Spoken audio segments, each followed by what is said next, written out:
But you stay on hard.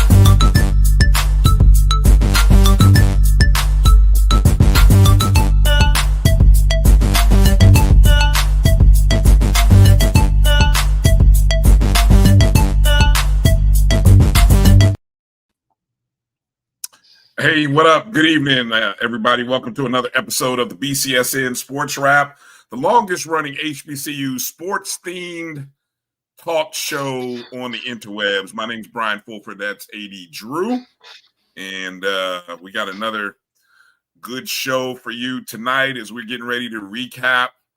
I'm gonna call it Week 3. I don't care what you folks in Division II want to call it. It's gonna be Week 3 because the NCAA says so, at least at the major level. Anyway, how you doing tonight, Drew? Look, I'm fighting for the small guys. It's Week 2, bro. Man, you know, I have to fight the small guys fight because I know where my bread is buttered, man. So we're gonna hold on there for right now. We'll bring that theme up later. Again, it still makes no sense because you have Division II teams playing the same weekend as Division I teams. Just own it. Just be on the same calendar, man. Stop it with all this stuff. Anyway. Well, both of us been on the road, back in our home studios, and so we had to reach out to some friends for this episode. So we got a few folks coming in to join us because folks that we know, they're everywhere. They're out covering games, broadcasting games. So no better place to be than amongst friends. So coming up in the show, we've got Mo Carter of Fox 54 in Huntsville, Alabama. Of course, Mo working with the SWACTV. He was doing the play-by-play for the Jackson State-Tuskegee game. So we'll talk to Mo at the bottom of hour 1. Then at the top of hour 2, we've got Stephen J. Gaither of HBCUGameDay.com, WSSU Ram Nation. He was in Winston-Salem State, watching his beloved Rams or covering his beloved Rams, whooping up on Lincoln, PA. So we'll talk to him at the top of the hour. And I know Drew might want to do a little gloating as the SIAC ended up taking the decisive match over the CIAA. So there might be a little shoulder flexing, chest popping, whatever you want to call by Drew. At the bottom of hour 1, Kesha Kelly, Black College Experience. She was in Nashville, Tennessee. Hour 2. Bottom hour 2. I'm sorry, bottom of hour 2. She will be on. She was in Nashville, Tennessee, covering the Alabama A&M Tennessee State contest. So she will kind of give us her perspective. And then we hadn't planned on going into the 8 o'clock hour, but right at the top of hour 8, and it's kind of how we'll close out the show, we'll talk to Simone Stanley. She was doing play-by-play for probably the big game of the weekend, I think, regardless of division. Virginia Union of the CIAA go on the road against Edward Waters in the Unity Classic, as it was dubbed. And what a game that turned out to be. So we'll get a chance to talk to her. So, Bryan, speaking of play-by-play, want to take a point of personal privilege. We didn't talk about it on this show. We've talked about it on everybody else's show but our own. But congratulations to you, my brother, securing the bag as the voice of the Rattlers Sports Network, along with Hall of Famer Albert Chester. Yeah, your first game was this past Saturday, and if FAMU doesn't pull that game off, you may have lost your bag because you may have been the new jinx for for the beloved Rattlers. But no, seriously, Bryan, on behalf of the Black College Sports Network and the fans of the BCSN SportsWrap, we want to congratulate you uh, on the job well done. No better person to do it. I'm just hoping that one day I get the opportunity just to be your wingman once again, doing color for you at some point in time. If Albert has to take a day off and Morehouse has a bye or something like that, call your boy. That's all I'm gonna say. You're on the short list. You're on the you're in pocket, Drew. Always in pocket. Appreciate that, man. Appreciate that. We gotta win. So I'm 1-0 as the voice of the Rattler Football Network, and it feels good. It feels good to get a dub. Yeah. So yeah. Who's that complaining in the chat room? Will Wallace, stop complaining. A lot of complaining going on in the chat room. A lot of people that thought FAMU was going to lose. What did I say, Drew? I don't know if some of y'all caught Thursday's show. Stop with the nonsense. The lower levels, I don't care if it's the FCS playing FBS or Division-II playing FCS. The lower levels are not beating the upper levels. Sorry, not happening. Now, I reserve the right to come back with a rephrased statement after next week. But so far, I knew last week and it wasn't happening. Or yesterday, it wasn't happening. It wasn't happening. So yeah, I mean, Albany State, good ball club. Coach Quinn Gray has a good team. I understand, and you see why he is predicted to win the SIC, Drew. But it ain't happening. It ain't happening. And shame on you if you put. I hope you didn't put any money on it. That's all I'm gonna say. That's all I'm gonna see. Here we go. Will, Will, just come on, man, stop it. Just stop it. 19 plays, 99 yards, 10 minutes and 53 seconds, Drew. When your I'm calling everybody out. When your HBCU puts a drive like that together, come talk to me. 19 plays, 99 yards, 10:53. That's what FAMU did. That's what FAMU did to Albany State and crushed them. Sucked the air right out their lungs, Drew, on that drive. They thought they had us backed up. They thought they had a safety. Quarterback did a good job. Thankfully, we didn't have the refs that were in the Grambling, Kentucky State game, or maybe it could have been a safety, but it wasn't. Quarterback fought his way just past the goal line, and then next minute, Drew, we got going. So, but it was a good first half. Albany State had a 14-10 lead, so it was a good game. If you want to hear more about that from the FAMU perspective, you can join us on tomorrow night's O&G Strike Zone Monday Night Review as we get into the deep dive on that. I'll be looking for the Albany State show, hearing them complain about the game and the officiating and all that stuff. So there's a lot of complaining about the officiating going around today, Bryan.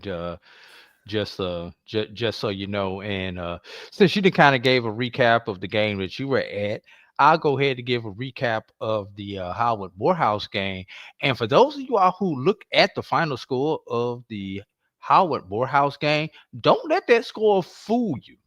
Midway through the third quarter, the score was 14-10 in favor of Howard. But Howard wound up getting a field goal with about 3 minutes left in the third quarter. And then, just like it typically does, Bryan, when you have a upper level playing a lower level, the fatigue factor kicked in, and they ran off 21 uncontested points in the fourth quarter to open up that score. But the score at the end of 3 was 17-10 in favor of Howard before they scored that last 21. Although I do have a little bit of a problem with the final 7. I mentioned it this morning. I'll say it again. 47 Final seconds left. 7. What do you mean the final 7? The final 7 points. Final 7 points. Okay. Yeah, 31-10, 47 seconds remaining in the ball game. You got the ball first and goal on about your 8-yard line, 6-yard line, something like that. Honestly, Brian, 2 knees and we all going home.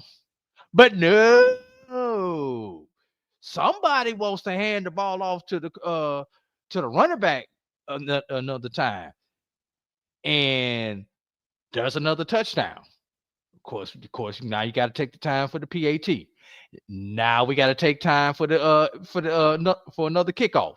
So, that extra 7 points cost me about 5 to 7 minutes out my life. So, yes, and it was unnecessary. Yeah, I did say it, and Morehouse had its opportunities. Morehouse actually had the opportunity to take the lead in the second quarter. Howard gave Morehouse a very short field. Morehouse got the ball down to about the I want to say about the 4-yard line on second down. It was second and goal from the 4. Morehouse called a run play. They called a run play in between the tackles. Personally, we were having a little bit of success going outside of the tackles.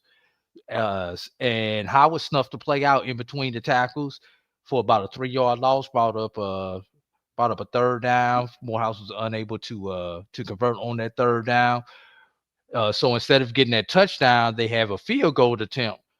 Brian, field goal gets blocked. So not only does Morehouse not get the 7, but they don't even get the 3 out of it. And Howard is able to come down and score out of that blown opportunity. That's kind of where the momentum shifted in the game. But that's kind of what happens when you're a lower level team.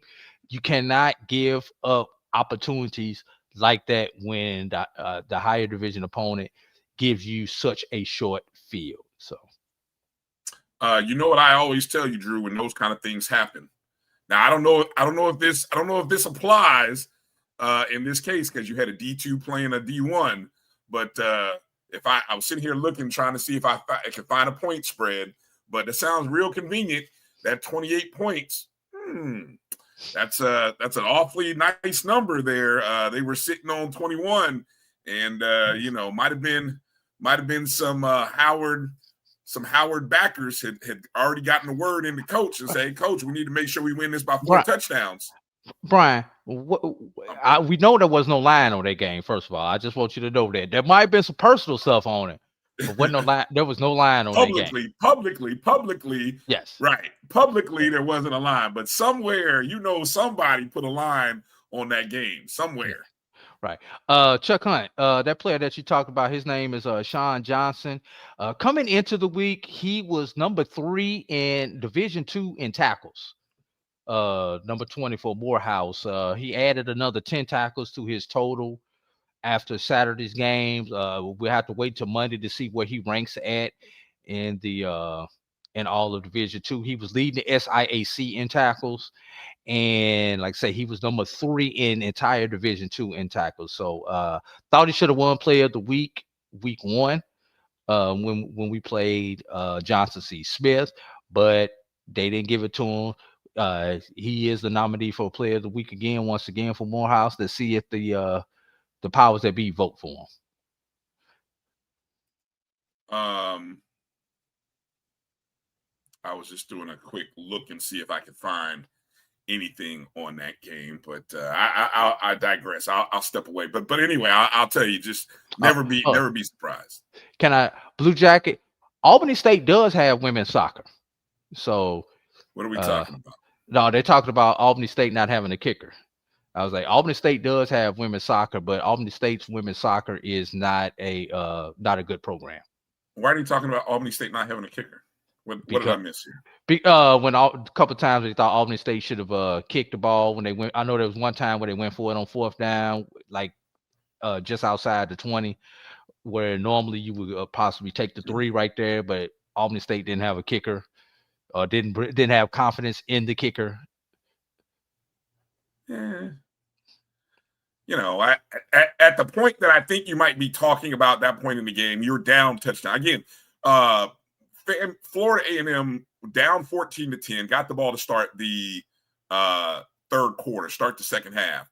Very first play from scrimmage, quarterback R.J. Johnson hit, I believe it was Kenari Wilcher on a quick slant route, boom, over the middle, one play, touchdown, 71 yards, I believe it was. On the ensuing kickoff, forced a fumble on the return. FAMU recovers it. And then I believe on the very next play, if my memory serves properly, it was either the next play or 2 plays after, they scored another touchdown. So within maybe not even a full minute, FAMU had already gone up. I'm going to do the math here, 23-14 because they missed the PAT. And that, you know, from that point, it was ball game. I mean, actually, 23-14, Albany State did kick a field goal because it was 23-17. So I think at the point you guys might be thinking about Albany State, they needed touchdowns. They needed scores. They couldn't settle for field goals at that point in the game. And then, of course, the drive that sucked the life out of Albany State, it started late in the third quarter and carried into the fourth quarter. Again, a 10-minute drive, 99 yards, 19 plays. The defense was on the field for 19 plays, 99 yards, doggone 11 minutes. Now, you show me some, again, I will say it all season, keep an eye out. Show me somebody else that puts a drive like that together all season. I'm waiting. We'll wait to see. We'll wait to see. Ram Nation is getting you there, Bryan. Never satisfied. I'm not going to respond. You're trying to bait me in. Yeah, you know, look, I can't even win this. But anyway, what we can mention, Drew, is we can mention. I want to give you some props because one of the teams that you spotlighted, you were ahead of them before anybody else, was Kentucky State. And you said Kentucky State was going to be a good squad this year, and they doggone were. You know, a lot of people were looking at Albany State being the SIAC team to knock off an FCS team, but actually it was really probably should have been Kentucky State. Yes. As I believe they had a lead on Grambling at Grambling. The game ends up going to overtime, which it should have never went to overtime. Should have never gone to right. If the quarterback doesn't slide to yours short. Sliding versus diving, man. Just think if he had dove, he probably gets the first down. Right. But he slid. But anyway, Grambling ends up, the game goes to overtime, and then the play before. Well, let me just say again, Kentucky State on a run, I believe it was a pass, and the receiver was advancing the ball, and right at a point where you might have thought that his forward progress stopped, no whistle had been blown. The ball got stripped. I believe it got stripped. It was a little hard. It didn't hit the turf, so it got stripped out of his hands, and the Grambling State defensive player returned it for a touchdown. Very controversial because our good friend Ja Sports, one of our BCSN producers, I saw one of his clips where he showed Drew the play before that very play, in which a similar play where a Kentucky State receiver, his forward progress was stopped and they blew it dead. And makes you wonder why the officials didn't blow it dead. I mean, maybe he was about to blow the whistle and he didn't blow the whistle. I don't know. But many people, as Jamie just said, many people are saying that Kentucky State got robbed. But like you said, Drew, did Kentucky State get robbed there, or did they snatch defeat from the jaws of victory by sliding instead of diving? I got you. You know, Bryan, it always comes down to one play, one break. And that's why I say, to be a Division II team beating an FCS, you almost have to have a perfect game. You do. You have to play a perfect game, and you probably need a little bit of luck. You do. You need a perfect game. You need a perfect game against a C game. Yes, a perfect game against a C performance. by the upper division team, and then you gotta have a lucky play or two.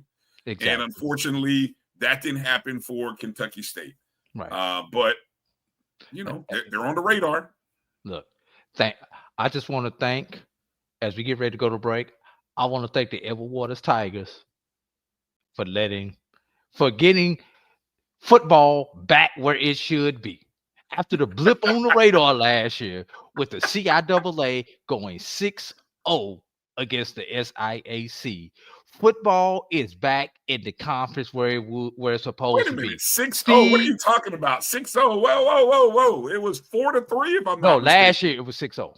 Oh, CIAA. Okay, right. Last year. Okay. Yeah, we gonna let y'all have basketball. Y'all got basketball. Give us our football back in the SIAC. Yeah.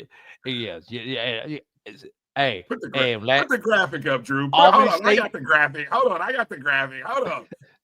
You're doggone right. A.D. Drew, ladies and gentlemen, my bread is buttered by the SIAC. There it is. Exactly. Edward Waters, I'm rooting for you except for next week. Kentucky State, I'm rooting for you except for this Saturday because we got y'all this Saturday. So, yeah, let's do it. Albany State ain't got to see y'all, so I'm rooting for y'all all year.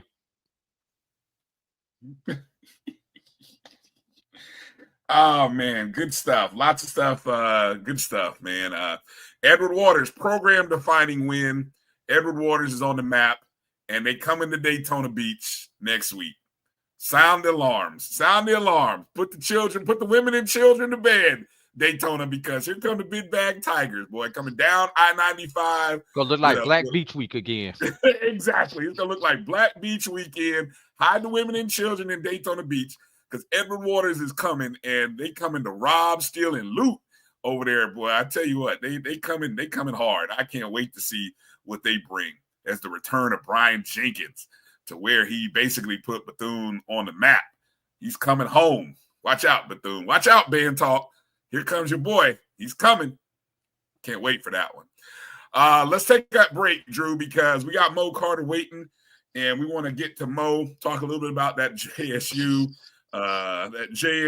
Tuskegee game, and then kind of maybe catch on a little other talk as well. We got some other games to talk about as well, so hang tight with us. You're watching the BCSN SportsWrap right here on the Black College Sports Network. We'll be back in just a moment after these words. This is the Dean of the College of HBCU Sports, Kenyatta Cavill of Dr. Cavill's Inside the HBCU Sports Lab with Mike Washington and Charles Bishop.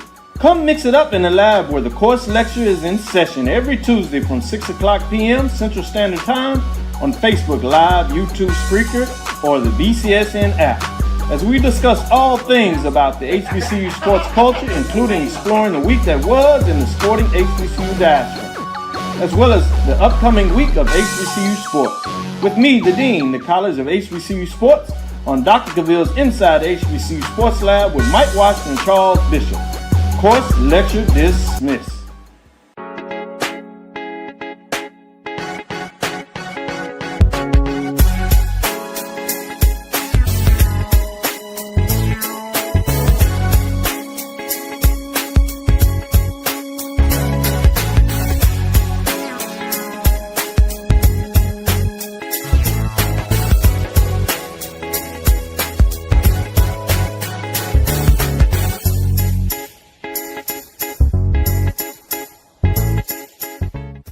It's never too early to plant the seed, to share the tradition, and instill a sense of pride in your HBCU with your little ones.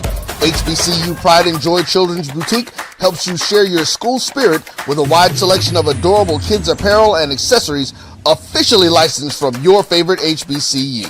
Visit hbcupridejoy.com and follow us on all social media at HBCU Pride Joy on Facebook and Twitter. years of crowning an HBCU national champion. A champion will rise at Mercedes-Benz Stadium on December 13th as the MEAC and SWAC champions clash in Atlanta. Join us for championship football, interactive fan experiences, and iconic marching bands. It's an HBCU family reunion that you don't want to miss. See who will be crowned the next HBCU national champion. For event and ticket information, visit thecelebrationbowl.com.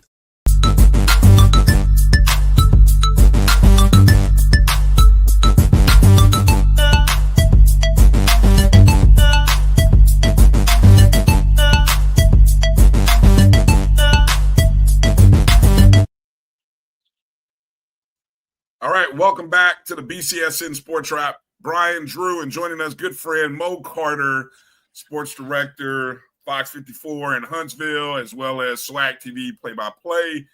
Mo, how you doing tonight? Hey, I'm doing good, Brian. Just getting into the groove, on what I'm going to be doing for basically the rest of the year, knocking out a bunch of SWAC TV games on Saturday and returning to the regular 9 to 5 on Sunday to let everybody know here in the Huntsville metro area what the heck went on with some of their favorite teams. Good stuff, good stuff. Mo doing play-by-play for Jackson State and Tuskegee. Let me see. So week 1, you were Southern and Mississippi Valley State. Where were you last week, week 2? I was not anywhere last week. Okay. I have this weird thing where like literally my schedule goes like, okay, I literally have a game and then I have a bye week and then I'll have 2 more games, a bye week, 2 more games, bye week. So that's literally how the schedule kind of rolls out for me throughout the year. But yesterday was number 2 of 9 for the season with SWAC TV. Are those bye weeks by choice, or those bye weeks just how they feel? Just how they fell and how the SWAC office, along with Butch Altador, really kind of just set some things up. Primarily when I kind of look at the schedules or whatever, clearly, I usually have games that are either in Alabama or Mississippi, with the exception of the FAMU Mississippi Valley game, which will be in Georgia. So I'll have that one. I do have FAMU scheduled for Mississippi, so correct. Because originally I was going to have Alabama State and Bethune-Cookman that weekend, but once that happened, I went ahead and I got flip-flopped to go to Georgia, and so Santoria, Black, and I don't know who's with him that week. They'll get the Alabama State game while I go over to Georgia. But I'm basically Alabama, Mississippi majority of the time, with the exception of that one game in Georgia, and then Southern Fam at the end of October as well. All right. Jackson State against FCS opponents coming into the contest with, I guess it would have been an 11. Oh, my goodness. That is a bad beat. No, sorry. If you're watching it, you know. God dog it.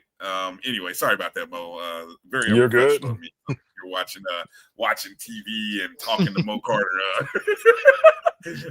Jackson State here. Jackson State, defending champs, 11-game winning streak against FCS opponents. But this game was a little unusual, as I heard a report that they didn't have many of their starters, including Jacobian Morgan and a few others. Talk a little bit about what you learned about Jackson State going into this contest against Tuskegee, and where was everybody? So early in the week when we talked to Coach T.C. Taylor back on Monday, we as in me and Tyler Carr, we did learn that, hey, while they put up a good fight against Southern Miss, they got physically beat up against Coach Charles Hupp and the Golden Eagles. And clearly he was going to have a lot of guys as game time decisions for yesterday. And because of that, clearly he was like, yeah, expect my starters to whatever play, but if we have changes, we'll definitely let you know. Well, letting us know literally was 2 minutes before kickoff. And when I'm talking about 2 minutes before kickoff, I'm talking about get a text message from Travis Jerome, the sports information director at Jackson State, saying, hey, guys, these guys are starting today. And thankfully, we pre-recorded our intro.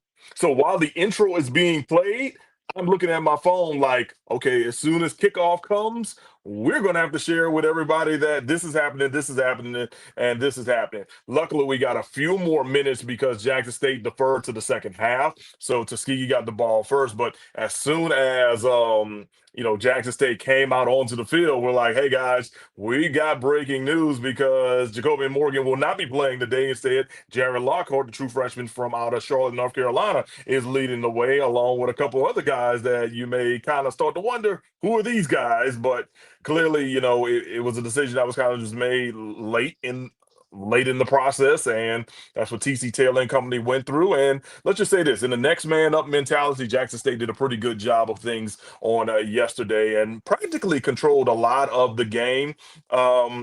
With the guys that did play, and I think everything else, turned out well for them. Now, I will also say this: Tuskegee did have their chances. They did have their chances, but because they didn't take care of their chances, is why Jackson State was able to turn back around and be like, oh, you missed your opportunity here, so watch what we're going to do, and we add points to the scoreboard, unlike what the Golden Tigers were doing. Man, Jackson State held Tuskegee to 109 yards of total offense, while themselves putting up 511 with essentially the backup, second and third string guys. Look, that's what you're supposed to do to an FCS or a Division-II opponent. I don't know, Tuskegee. I mean, Drew, you might know better. I mean, if Tuskegee was really, I don't know how we evaluate Tuskegee, but Jackson State, Jackson State did what they were supposed to do, right? So, I mean, are you more impressed by what Jackson State did under the circumstances, Mo, or maybe are you a little kind of looking over at Tuskegee like, what are you guys doing? Well, I'm more impressed with what Jackson State was not only able to do, but solidifying what they should do. And what I mean by that is that, like, when I look at, passing yards, for example, Raekwon Beal had been slinging that thing around the first couple of weeks, and he only had, I want to say, 85 passing yards, if I'm not mistaken. Now, did he have some guys who were wide open who dropped passes? Absolutely. But at the same time, a lot of those opportunities for him in which he had incompletion was because of the pressure that the Jackson State defense was throwing at him here, there, and everywhere. And, their rushing attack was basically non-existent. I know they had negative rushing yards going into the third quarter. And I think Tyler Carr made reference to, like, after like 2 8-yard runs or something, they were finally back at 1 official rushing yard at that point in time. So no, Jackson State certainly took care of what they need to do. Now, when I look at Tuskegee, I still think they're a team that's going to be in the running for the SIAC when it comes to getting to the championship game. I just think that they just need to really just go back, look at things that they did wrong against Jackson State, and they've got to shore up penalties. I mean, they had a lot of penalties that really put them out of range when they were just building up some momentum. Oh, you get a long pass play here, or you get a broken coverage here, but then it gets called back because of a holding penalty, or it gets called back because of legal hands to the face or something of that nature. So, I'm definitely not counting Tuskegee out in the long-term race for the SIAC, but at the same time, if you're any other team around the Southwestern Athletic Conference, your eyeballs probably got a little larger seeing, not the Jackson State starters still dominate in the fashion that they did. Mo, by the way, Raekwon Beal actually had 93 yards passing, but as a team, Tuskegee had 85 yards. So that's where you got the number. And you mentioned rushing a whopping 20 attempts for 24 yards, Mo, on the ground. Indeed. Now, look, I do want yards. Yeah, I do. threw the ball behind. EJ Hall was credited with 2 or 3 passing. I'm not sure if EJ Hall actually got behind that. -8 passing yards. Anyway, go ahead, man. Sorry. So yeah, I think the -8 passing, I want to say was on a lateral basically. So I know that's where that ended up happening. But I'm gonna tell you this. Jackson State comes down, they score, Lockhart scores or whatever after, some long passes, and then he takes it in with on the rushing attack. But Tuskegee had a chance literally to hop right back into the game. They had a good situation where they sent a guy in motion coming behind the quarterback to look like a pistol formation. Then they threw a swing pass, and it sets up a double pass. All of a sudden, there's a Tuskegee guy wide open, 15 yards away from any other Jackson State defender at the 5-yard line, and he drops the ball. If he catches that and Tuskegee turns that into points, especially a touchdown, we're looking at a 7-7 game midway through the first quarter, and now we're going tit for tat. But because that does not happen, what happens on the next play? Negative yards for Tuskegee. What happens on the next play? Negative yards. All of a sudden, they're forced to punt when they could have had great field position along with putting points on the board. And then there were some other opportunities where they got into Jackson State territory, but then negative plays followed them or whatever. So because of that, Jackson really started just pounding and grinding with them and just said, you know what? Y'all going to keep making mistakes. We're going to capitalize off your mistakes. And that really became the trend of the game. And then after that, Jackson State really just started just to win in the trenches, and we've seen them do that many times, over the course of a number of years, especially under TC Taylor. Mo, question for you. This is kind of off the field. I'm looking at the attendance, 18,642. We know Jackson State in the first game only drew 13 and some change against Hampton.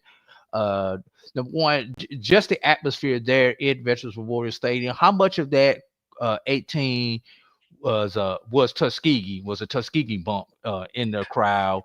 And well, let's start with that. Okay, I give Tuskegee maybe about 2,000. Okay, give or take, somewhere about 1,500 to 2,000. Over there, for Jackson, they had a pretty decent thing, but there's also, and I'm just gonna be real with y'all, the fact that Jackson had a 2:00 game to open the season and then another 2:00 game, which was their next home game or whatever, and kickoff temperature was about 91, 92 degrees. Look, I know we're in the South and a lot of us are used to it, but then there's a lot of other people who still were not used to that. And because of that, they're taking the comforts of their own home compared to actually being out inside of a Memorial Stadium to actually, watch their favorite team play in that situation. I mean, hey, look, I know a lot of people personally that would probably, chose that situation and scenario as well. But it definitely was in low 90s, but heat index definitely pushed it somewhere closer to the high 90s. So, you got to make smart decisions in that scenario just in general. I'm just really interested just to see how many people were actually watching on SWACTV, because after having the interview with Dr. Charles McClellan, we've had some pretty good number of viewers and minutes watched through the first couple of weeks. So basically what you're saying, Mo, in the decision to probably the early starts were probably to kind of help accommodate the traveling teams versus your fan base, which would much prefer a 5 or a 6 o'clock start. There's obviously a trade-off when you make those type of business decisions. Well, there's a trade-off, and also let's just be for real. At the end of the day, TV and streaming will still dictate a lot of that. Yes. And I think that was the perfect example on yesterday. Yesterday, you had 5 games on SWAC TV. The only game that was not in the same evening window was Jackson State. So I'm pretty sure, A.D. Ashley Robinson, along with a couple other people who make decisions for JSU, was like, well, why don't we just take the opportunity to actually be by ourselves? Nobody else is playing at this time, theoretically. I know Alabama A&M played Tennessee State at 3:30, but by the time that game was even kicking off, Jackson State was close to halftime at that point in time. So you basically had an entire window by yourself on one particular platform. So you have to kind of think it from a strategic and marketing standpoint too. And if they say that was the best situation for them, then they went ahead and signed off and said, boom, 2:00. And that's what we're doing for these first 2 games, especially on yesterday. And you may or may not know this. Were there any games on competing networks during that time slot also, Mo? Because, obviously I was focused on the game that I was at as far as who was playing when. So I was just curious if we even know if there were even any competing games on Plus or Go. I didn't get a chance to really check the MEAC schedule. I'm just talking SWAC. But SWAC, no. So no competing games on Go or Plus. No, the only game, like I said, I know the Alabama A&M game was at 3:30. Right, Central, and I know we were competing on Go. We had a 1:00 Eastern time start, so which would have been 12 o'clock Central. So Yeah, that like I said, I know the Alabama A&M game was at 3:30 Central, and I'm trying to think. I know Alcorn played Mississippi State. That was at 5 o'clock, so no, that wasn't competing either. So, So so I honestly, understand the decision now. The more and mhm, more as we're talking this out loud and everything, as far as the time slot, and in today's I guess today's way of measuring metrics, mhm. those eyeballs are probably more important than the butts in the seats for a lot of these athletic departments. Correct. Because even on HBCU Go, I know that was Alabama State and Miles. That game wasn't until 4 p.m. Central as well. So no, there basically was no competition within the conference for sure from an eyeball standpoint. And on top of that, like, along with it being the WC Gordon Classic, was also the SWAC Classic. So Dr. Charles McCullough and several members of the staff for the Southwestern Athletic Conference were also on hand at the game, and so saw them walking out and about and greeting folks and chit chatting with people and everything too. I'm glad you understand, Drew, because I don't think, if I look in the comments, I don't think a good contingent of Jackson State fans understand or like the decision to have back-to-back games being played at 2. And then when I go and look at their schedule of home games, obviously the Southern game in 2 weeks is a 7 p.m. game, but then they've got that's in Baton Rouge. Yeah. Hold on. Okay, that's so in let me Baton see Rouge. it. You're right. The next home game is a 3:30 Alabama State game, And that's their homecoming. That's homecoming. Okay. You always play homecoming during the day. Bethune-Cookman is a to be determined, but I'm willing to bet that's going to be an afternoon game because you just mentioned the travel concerns of being able to get back, at a decent time, because Bethune is either going to fly or they're busing to Jackson. It does bring up the question. And I don't know, Mo, that's, you talk to a lot of these ADs, and it'd be good to kind of find out who's making that decision. And being a part of SWACTV, I'm sure you can find out, is what we're kind of speculating and talking about, is that something that's being driven by TV or streaming, or is it that window that Drew just talked about, where it's an open window, you want more people to see you, you have a better spot of being seen at 2, but at the same time, you can't please all your fans, and if you got a large Right. contingent of elderly fans, it's a tough spot, I'm sure.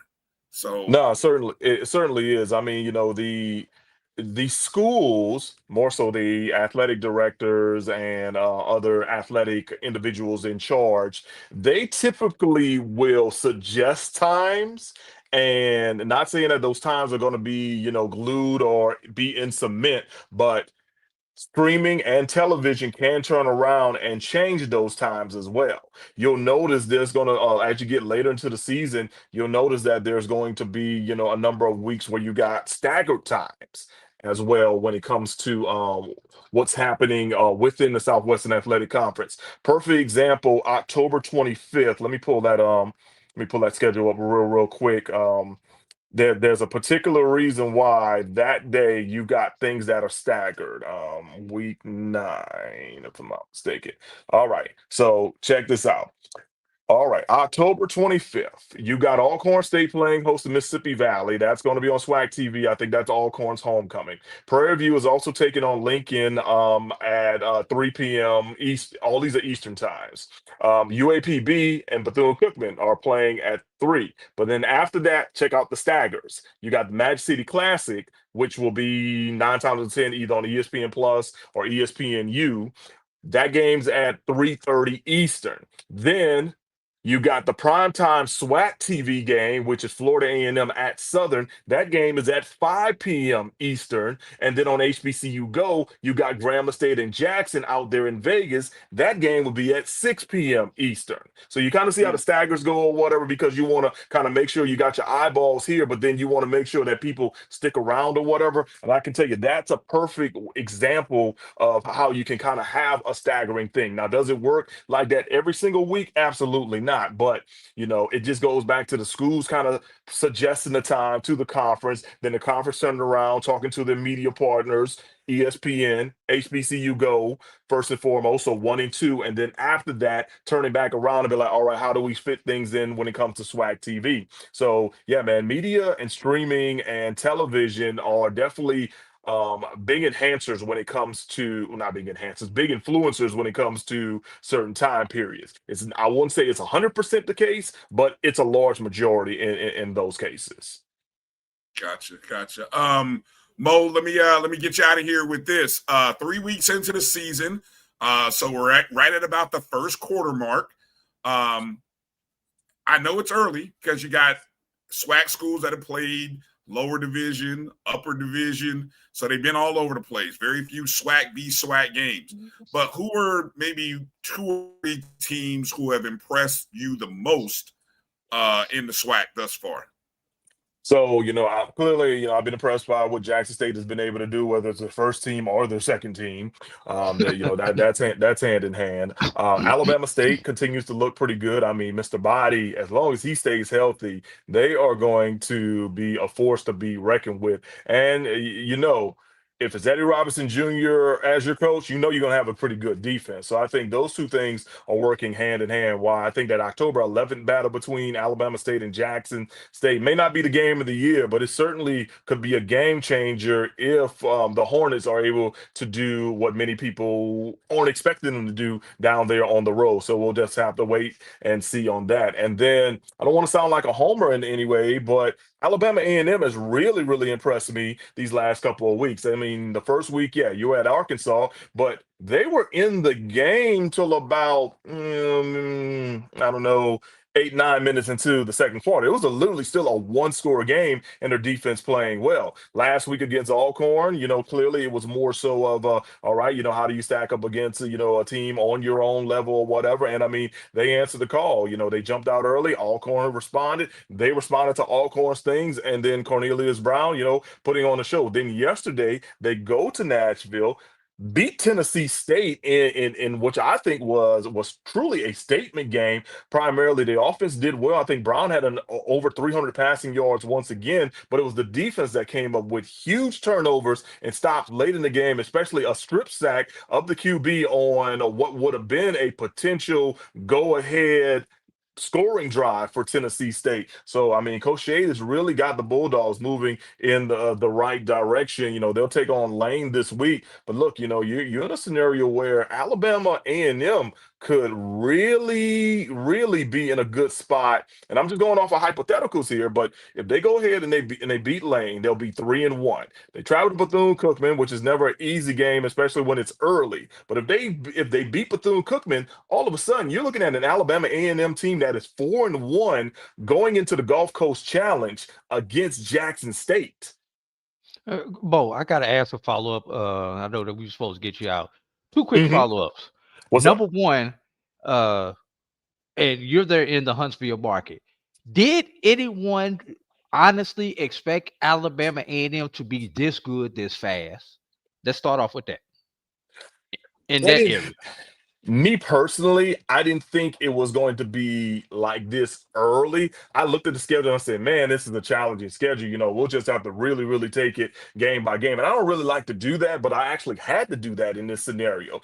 But considering really how you've seen the mindset and the growth of this team under Coach Shade, you can certainly see why these things are coming through. And I mean, of course, we saw that he was able to do that through the years with Miles, but immediately how he's been able to do it here at Alabama A&M has definitely been a step in the right direction. So, there were some believers, but I think now a lot of folks are really, really starting to open their eyes and understand that there's a pretty good thing going on the hill. And my last question, do you think this is going to be one of those years in the East where we have A beats B, B beats C, and A beats C type situation? And we know the 3 that we're talking about: Jackson State, Alabama A&M.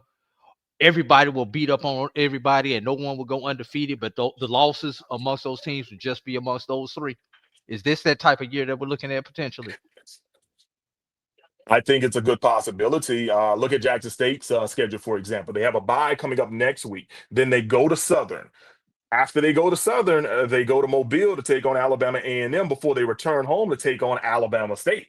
That is a very tough 3-game stretch, between basically what could be the top 3 teams in the East Division. Not taking away anything from Florida A&M, Brian, but like just kind of just looking at how things are like really, really stacked up in that scenario. And then, for Alabama A&M, let's say if they are able to pull off the upset of Jackson State, they're in the driver's seat for like 2 weeks until they face Alabama State in the Magic City Classic. And as I've seen over the last 12 years I've been here in the state of Alabama, I mean, the Magic City Classic, man, you can't ever have a favorite in that one because Lord knows things can go completely left or whatever on that. So it could be. It certainly could be. I'll say this. If Jackson State let's say Jackson State wins the East. If they win the East, it would shock me if they actually did not have one loss this year. And it's only because of the way the schedule is stacked up. I'm not taking away anything from TC Taylor. I think he's doing a phenomenal job out there in Jackson. But the way the schedule is stacked up, it certainly is quite tough. And probably they have some of the tougher stretches they've had in a number of years coming up. And, I talk about that 3-game stretch. I'm not even we didn't even talk about like, what happens what happens after they have their bye against Alabama State. Then they have to go to Vegas, face Grambling, then turn around and go to the Eastern time zone and face Florida A&M. So you got a Western time zone game and an Eastern time zone game in less than 7 days. So that's something I want to kind of keep an eye out on when it comes to the Tigers in that scenario. And as I mentioned, we know what's happening here in the state of Alabama, so it could be very, very interesting. But I'm very excited about what the actual SWAC league play will look like in the next month or so. And to the victor goes the spoils. And hey, who knows? We may be getting down to the end of we may have to get down to the end of the season. So AD, get those tiebreakers ready to go ahead and start reading those out to fans each and every week. If it comes down to that. Yeah, you forgot about the other thing, I can't do any work for the Celebration Bowl until we get all this stuff figured out. So y'all just making my job even harder. I like how you went through that scenario and you left out FAMU, who has never lost to any of the Alabama schools since joining the SWAC. I like how you did that though, but okay. I just had to call that out. Well, notice how AD said it. Brian, I said I wasn't taking anything away from Florida. I appreciate you, Mo. I appreciate you. Drew tried no problem, man. Trying to look too hard to be impartial.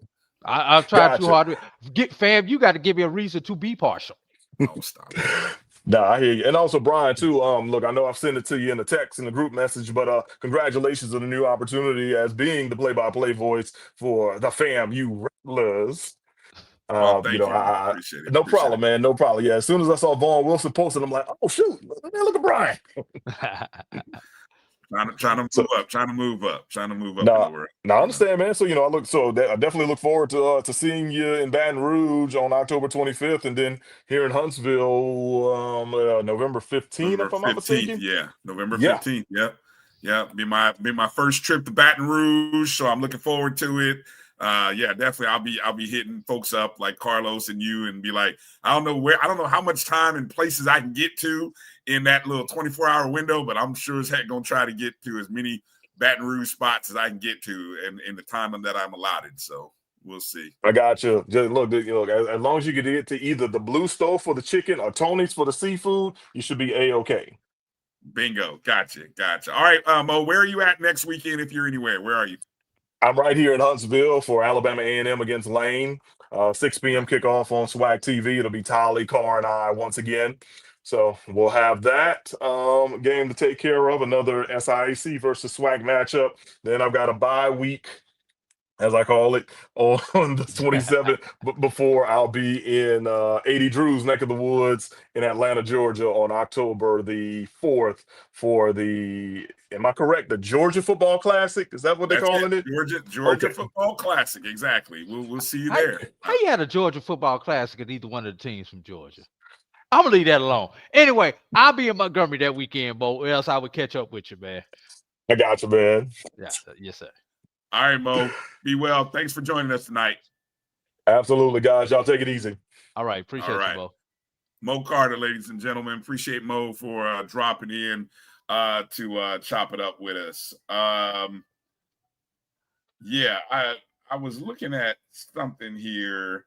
Drew, before we go to break, I want you to break down your top 5 FCS teams. You know, I saw you this morning. You did a great job defending reasons why Jackson State is not in your top 5, or maybe better way of saying is why there is an argument that they shouldn't be at this point. So I got to pull it back up for a little. All right, so here's what I'm gonna do. We're gonna take a quick break.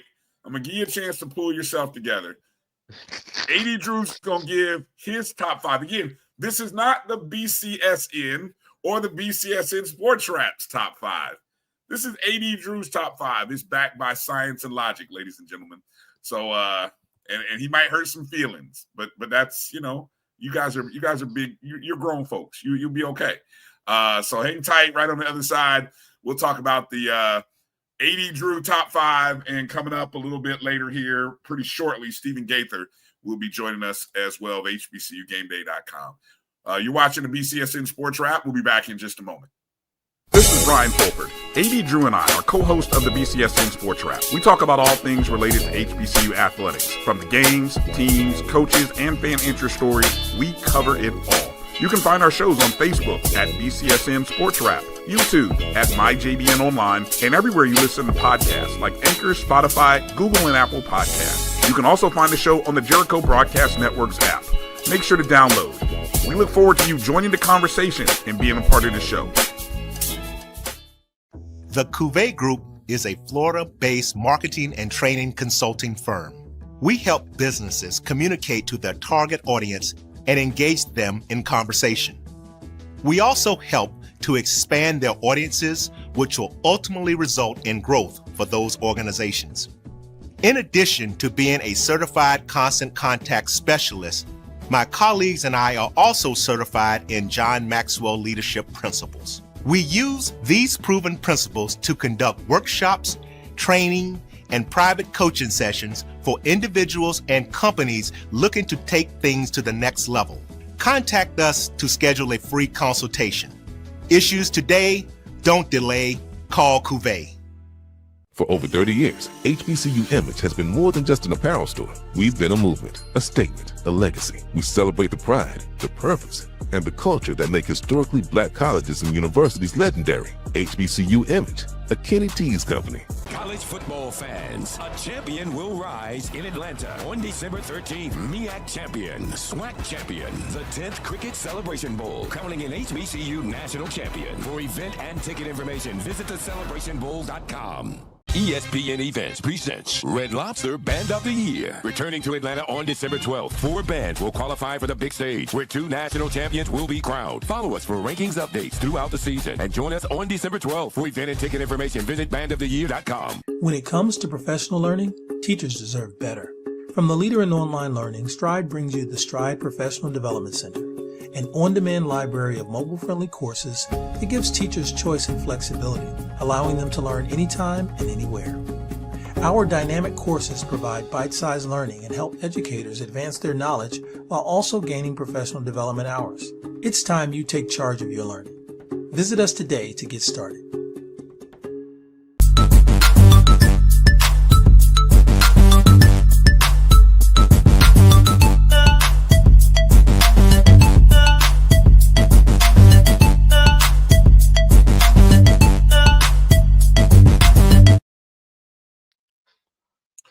Welcome back to the BCSN Sports Wrap. Bryan and A.D. here. Thanks to Mo Carter for joining us in the last segment. Coming up shortly will be Stephen J. Gaither, HBCUGameDay.com.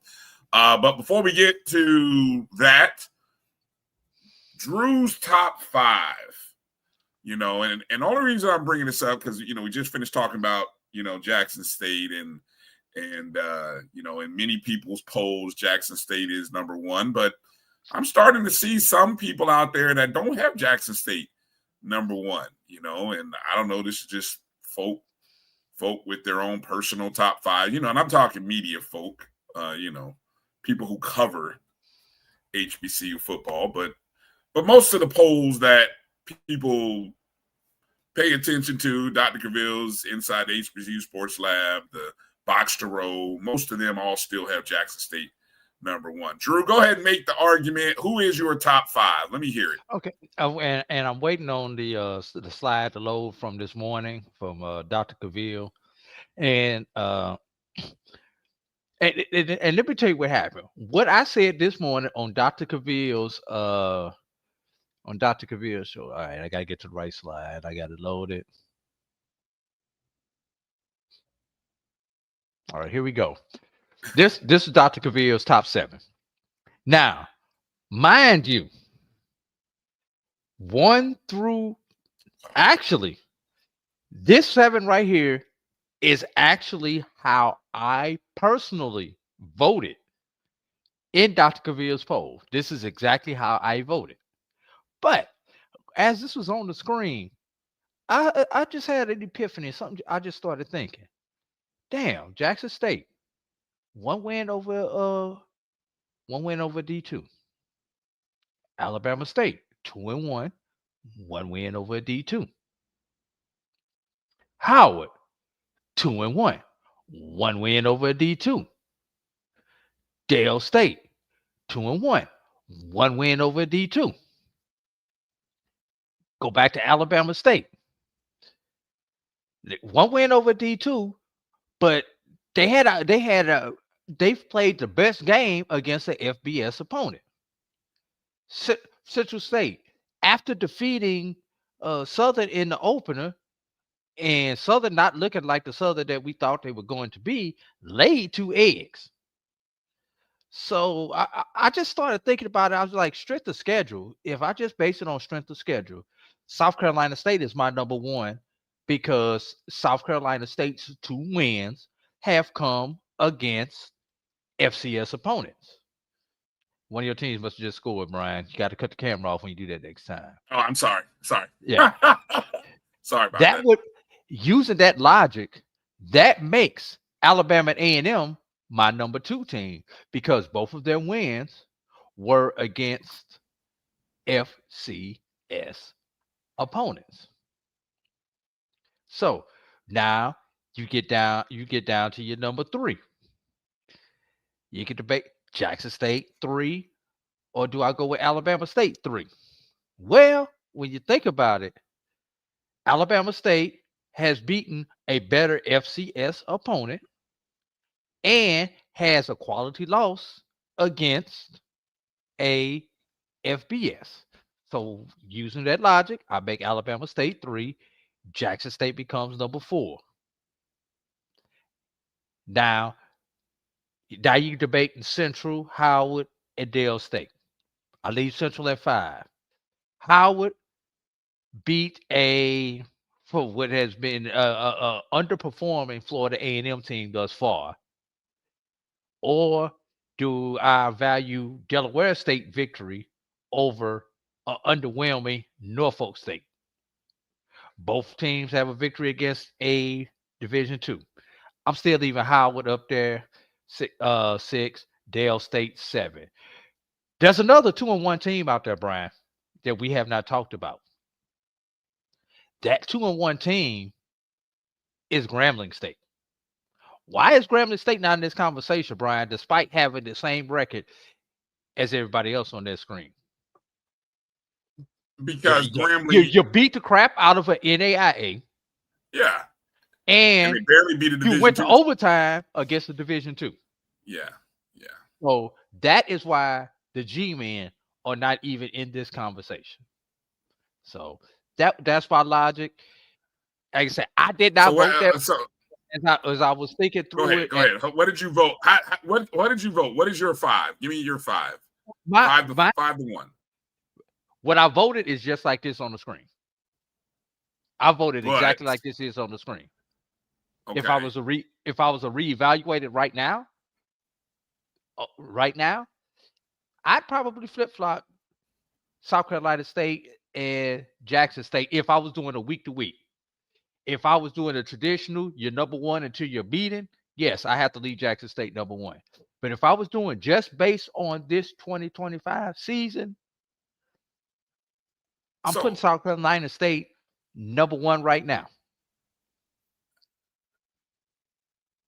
All right. I guess I don't understand why. So is it because you had to make this vote at such a late hour last night and that Getting off a plane, tired, sleepy. Okay, Get the text 5 minutes to 12. Don't forget to get your vote in. Okay. Oh crap. That's fair. And honestly, I really did not actually have a chance to actually look at that when I made my vote last night / this morning. That's fair. That's fair. Yes. That's understandable. So, and that's why I love being a part of Dr. Cavill's poll. This is why I know when we vote in the HBCU Pro Sports Media poll, that poll doesn't come out until either Tuesday or Wednesday. And it does give you an opportunity to kind of digest the weekend and so we get from there. Welcome on to the show, Stephen J. Gaither, HBCUGameDay.com.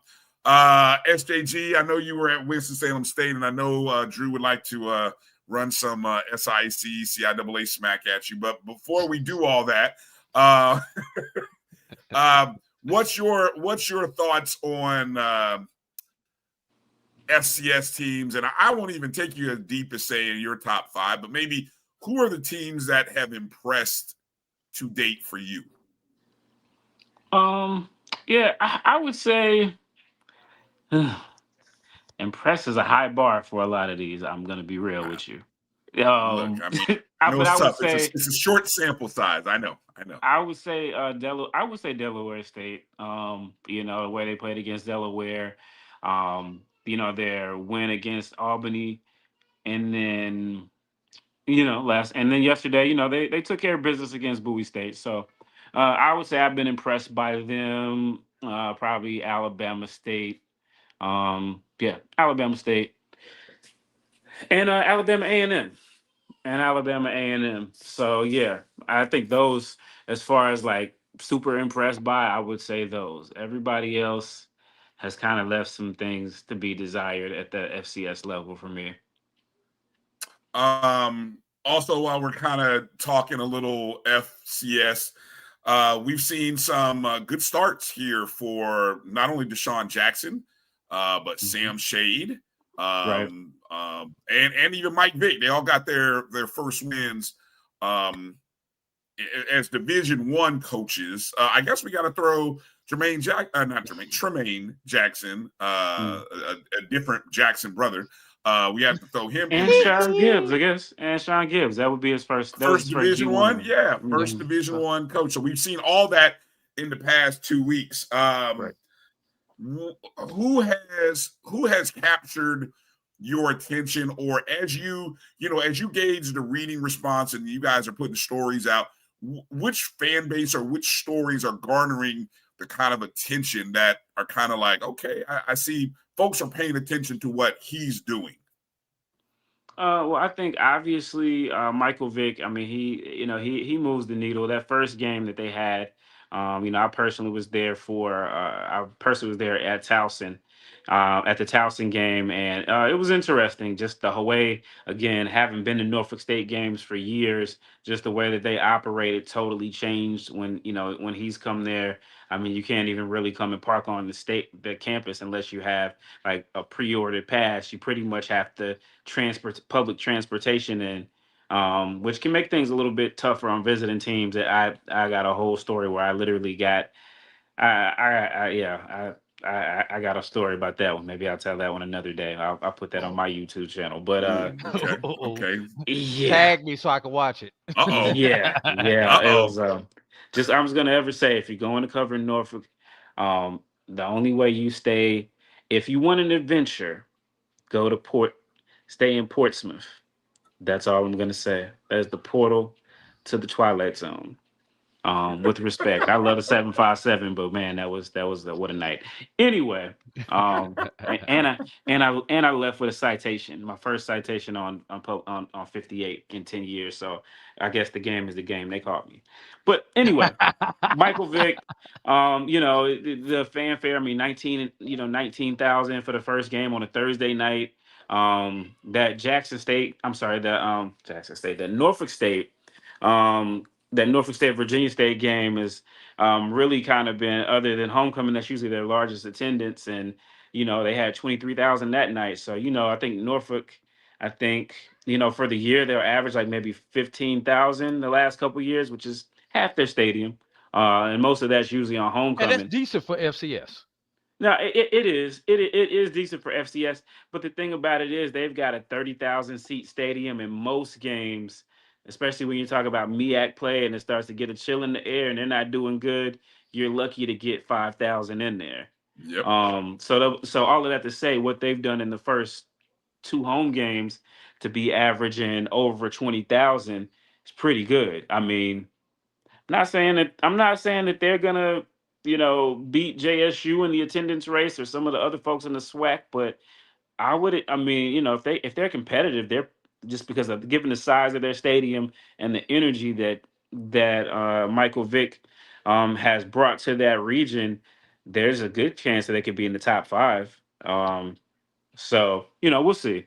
But anyway, so Michael Vick and obviously Deshaun Jackson, Sam Shade, seeing how these D2 coaches move up is definitely something that I keep an eye on. Just having covered all these guys, covered Chendis Berry when he was at Benedict, covered Coach Gibbs and Coach Shade and those guys at SIC Media Day. So to see them where they are now is pretty good. So, but I think the big story has been Michael Vick and those guys, Jackson State kind of seeing, how they move the needle, as they try to defend their title. Attendance there is another, it was always an interesting story early in the season, but something that got people going. And then North Carolina A&T, I will say, I'm sure they're number 1 right now. I don't know what Jackson got. Again, they got the 18-6 yesterday. 18. So between the 18 and the 13, they're number 1. They still haven't hit what Norfolk State had on that Thursday night. So again, that kind of lets you know the impact he's had. But also, I'd be remiss if I didn't say North Carolina A&T has moved the needle. Of course, they're going to say they moved the needle. I hate to tell them that. One day it's, why are you picking on us writing all these stories when we're bad? And then it's like, oh yeah, you need us, but they're Aggies. I'm used to that at this point. But I go to Sean Gibbs' press conference every week. Like I went when they had Coach Brown, and I expect tomorrow to be pretty spirited, much better than last week when we got that medical report. I felt we were like on ER the first 48. So, but yeah, they're excited, and you see why folks made the move to just if you saw the clip that our guy Josh put up, you see why people were excited about him coming there. He brings an intensity and an edge that crowd, as much as they like to be pinky in the air.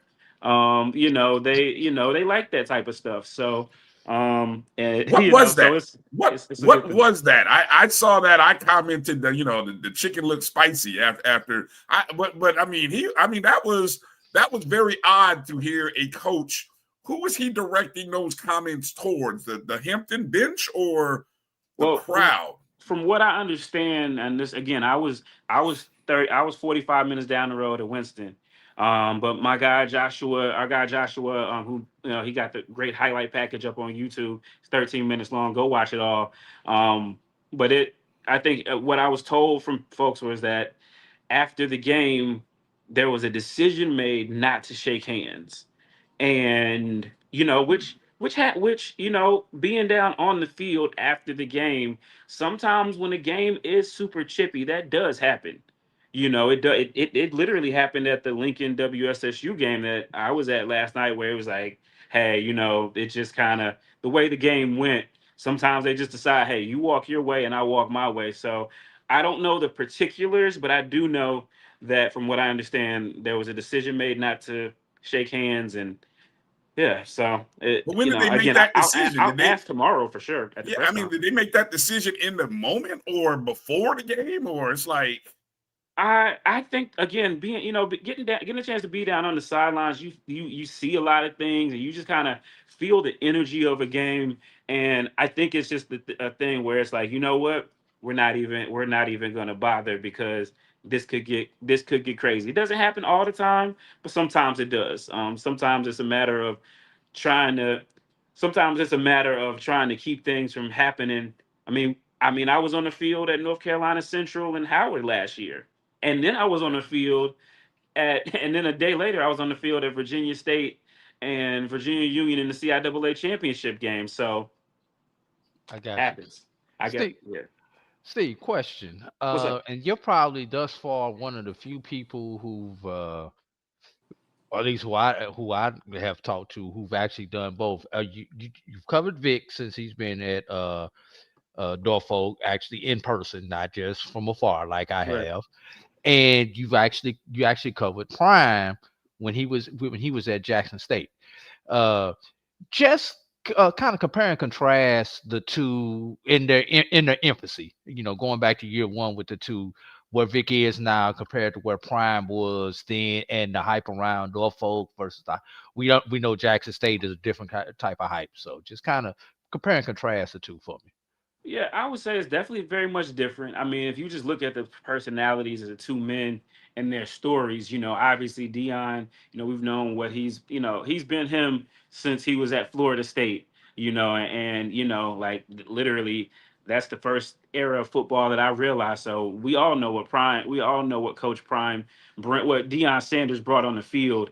And so, you were going to get a show on the field. And I was there in that first press conference when they beat Edward Waters, and the thing about somebody stole his wallet, and national attention was drawn onto that situation, positive or negative. It was there.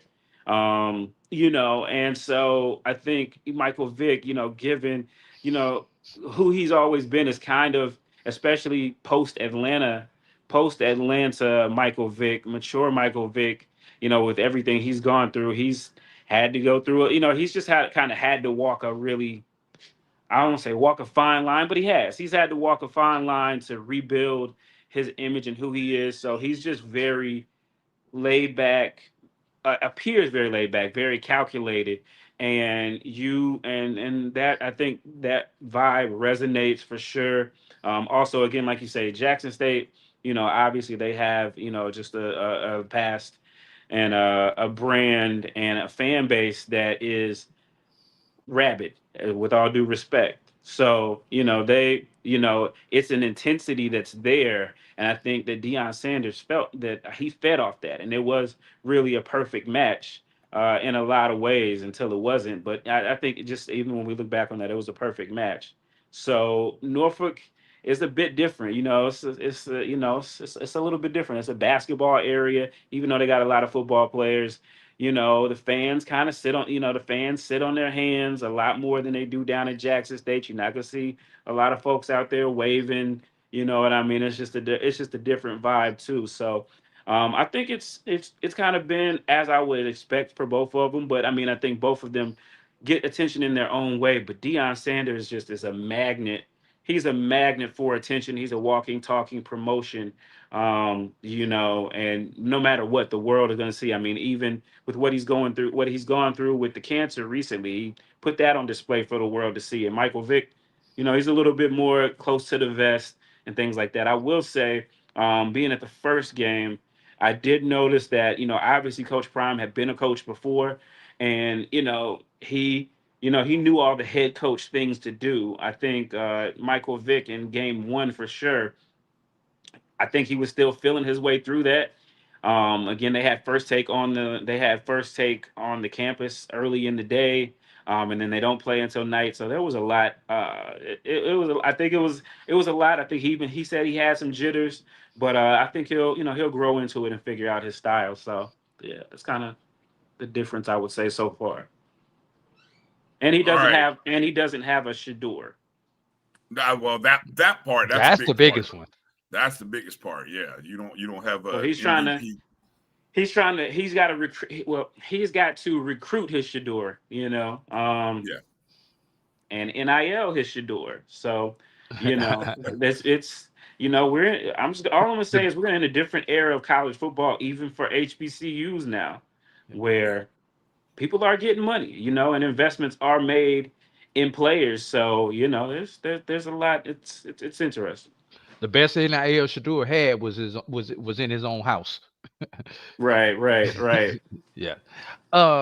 Steve, you did the Winston game yesterday. You went to the Winston game, and you've been high on Winston, even dating back to media days back in July.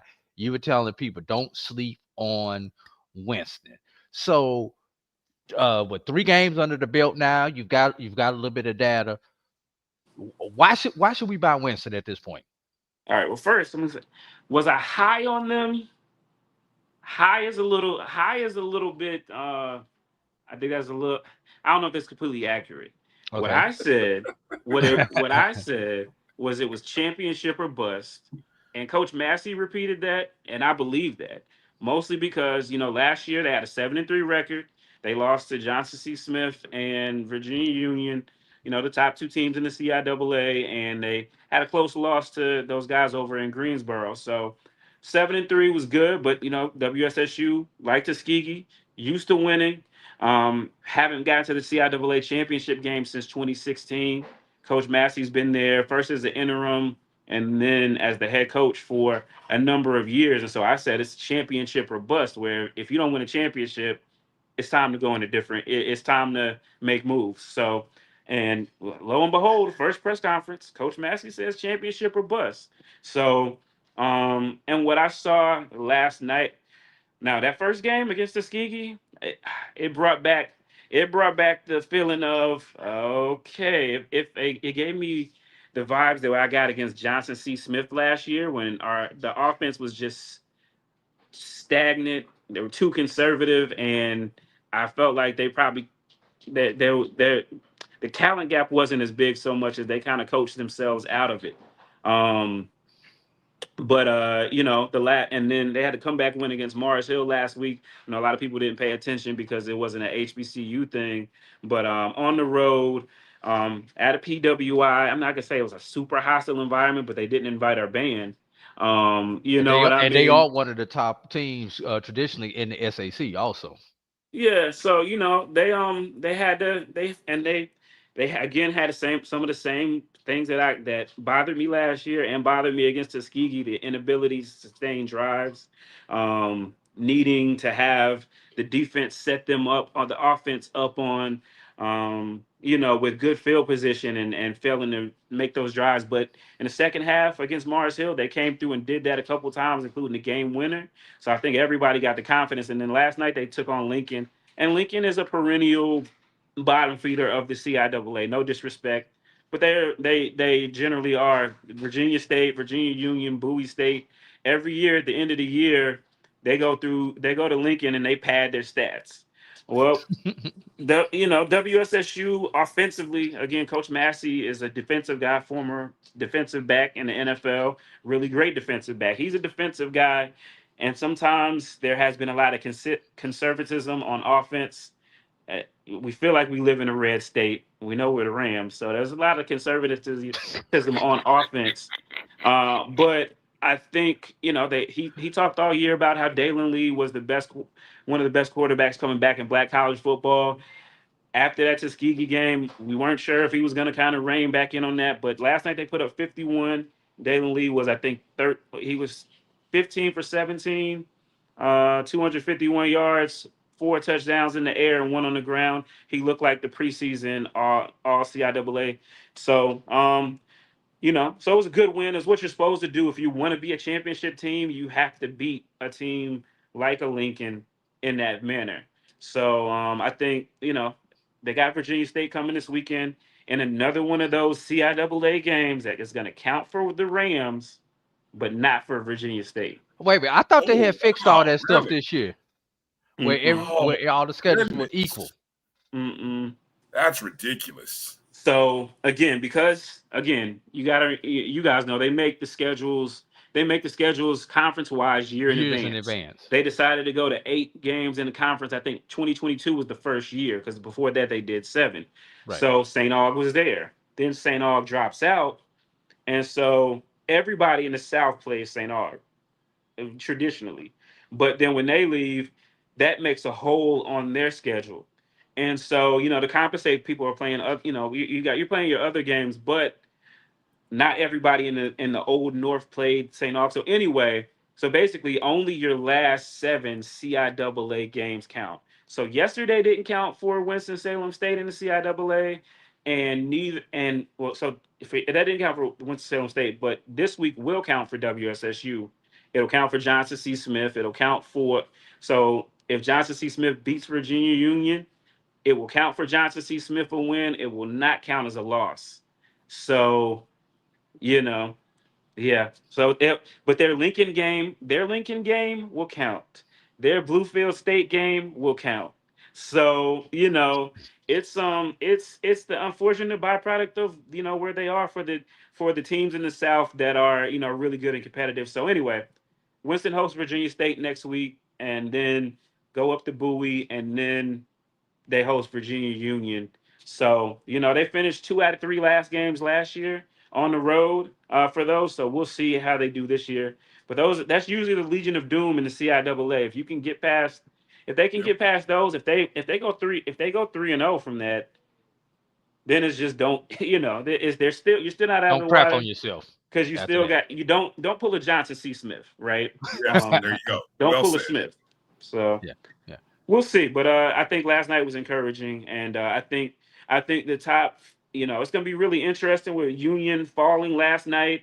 I mean, even Elizabeth City State again, who almost beat Hampton, took Johnson C. Smith to the brink. It was a 21-17 game, and that's a long trip. So a lot of those games that Smith got last year, the Union and State that they had at home, they got to go on the road this year. That flips. So it's gonna be interesting. Let me ask this before we close out with you. Obviously, last year the CIAA ran roughshod over the SIAC. Was it unbeaten 6-0? Yes. Was it last year? 6-0. This year, much more competitive. It came down to a big game last night. Edward Waters versus Virginia Union. I call it a program-defining moment for Edward Waters.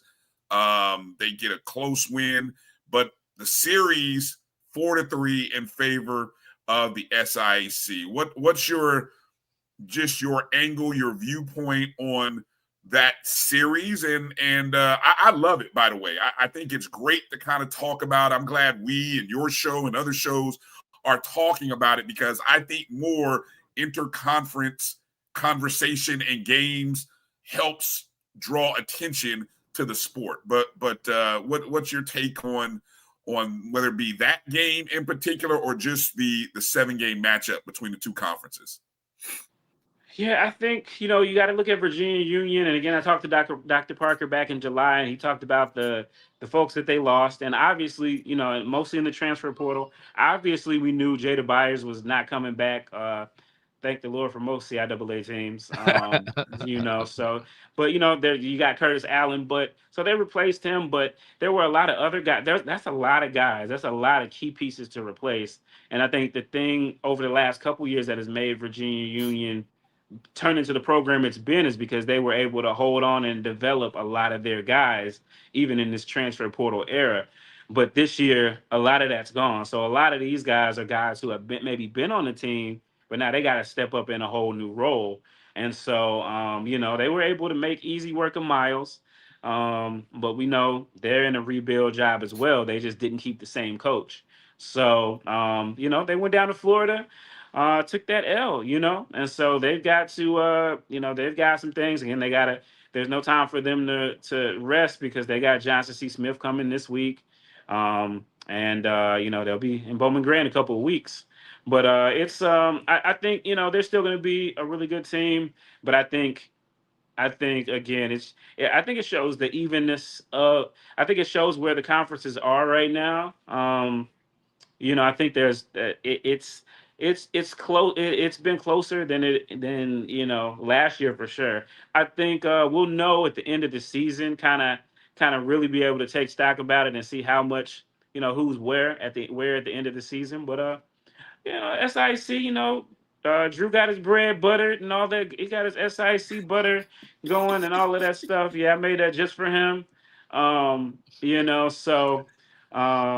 yeah, we first it started off with us. We let the whole Ram conference down by losing to Tuskegee, a game that we should not. They should have had. They should have not gone into halftime with less than 21 points. All those drops. But anyway.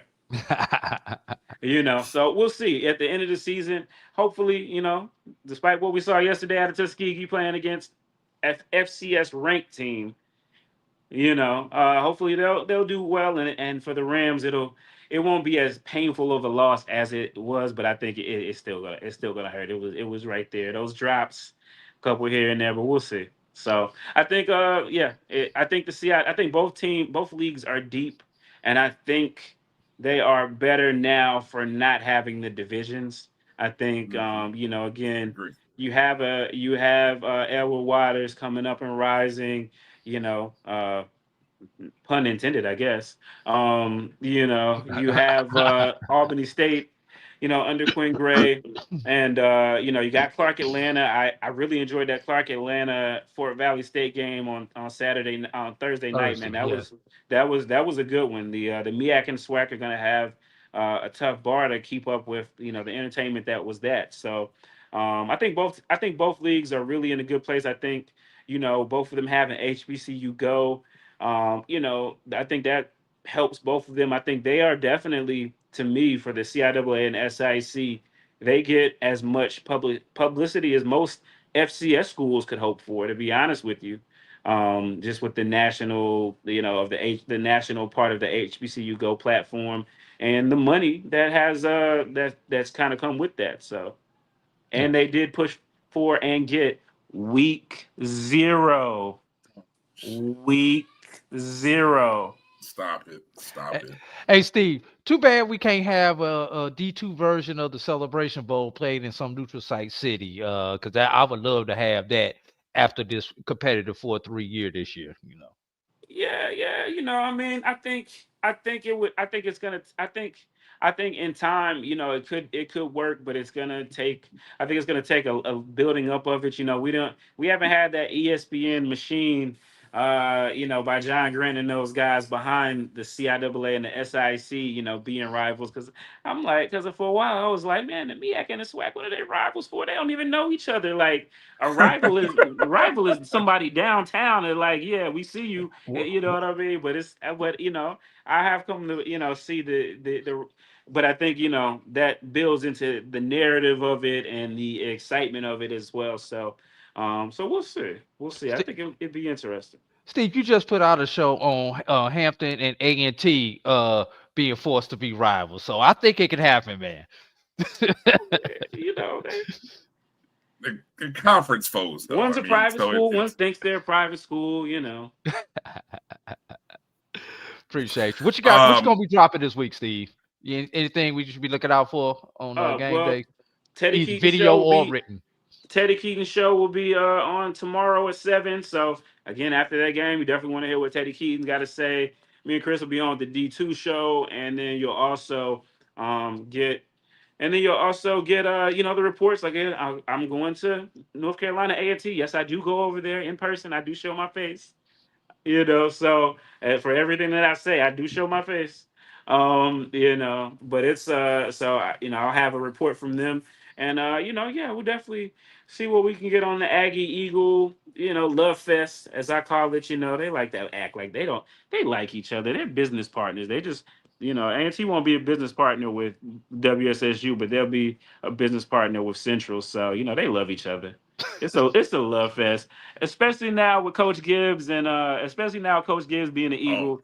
And big talkers, those two are. So, but they're gonna talk. They're gonna make it a show.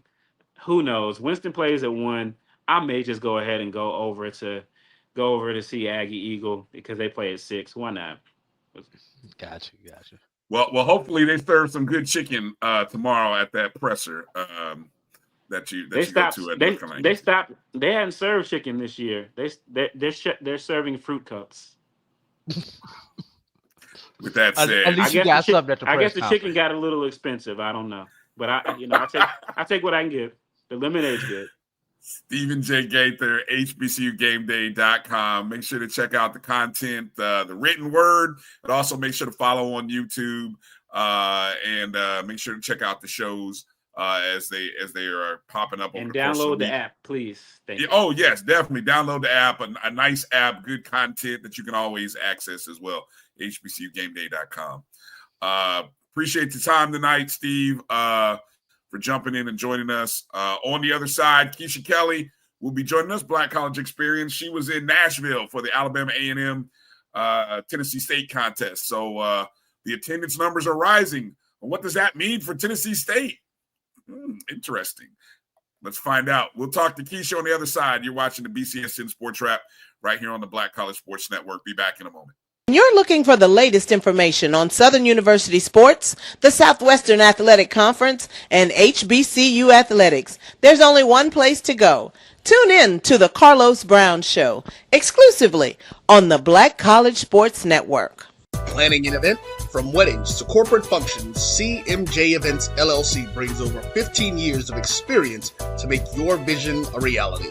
Based in Metro Atlanta and serving statewide, even internationally, we provide versatile event planning and authentic catering cuisines tailored to your needs. Whether it's pre-game meals for student athletes, fundraisers, weddings, corporate functions, CMJ Events LLC is your one-stop solution for exceptional service and unforgettable food. Our diverse culinary heritage means we cater to all cultural taste, dietary needs, and food restrictions, making every meal uniquely yours. Let's make your next event unforgettable. Visit us on all social media at CMJ Events LLC or email us at cmjeventsllc@gmail.com. Also give us a call at 404-664-3882 so that we can start planning now. College football fans, a champion will rise in Atlanta on December 13th. MEAC champion, SWAC champion, the 10th Cricket Celebration Bowl, crowning an HBCU national champion. For event and ticket information, visit thecelebrationbowl.com.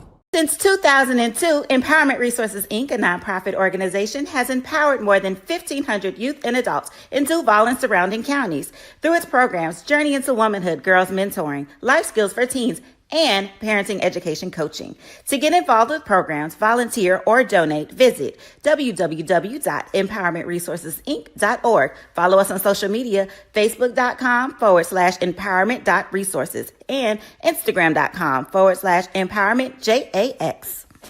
For over 30 years, HBCU Image has been more than just an apparel store. We've been a movement, a statement, a legacy. We celebrate the pride, the purpose, and the culture that make historically Black colleges and universities legendary. HBCU Image, a Kenny T's company. ESPN Events presents Red Lobster Band of the Year. Returning to Atlanta on December 12th, 4 bands will qualify for the big stage, where 2 national champions will be crowned. Follow us for rankings updates throughout the season, and join us on December 12th. For event and ticket information, visit Band of...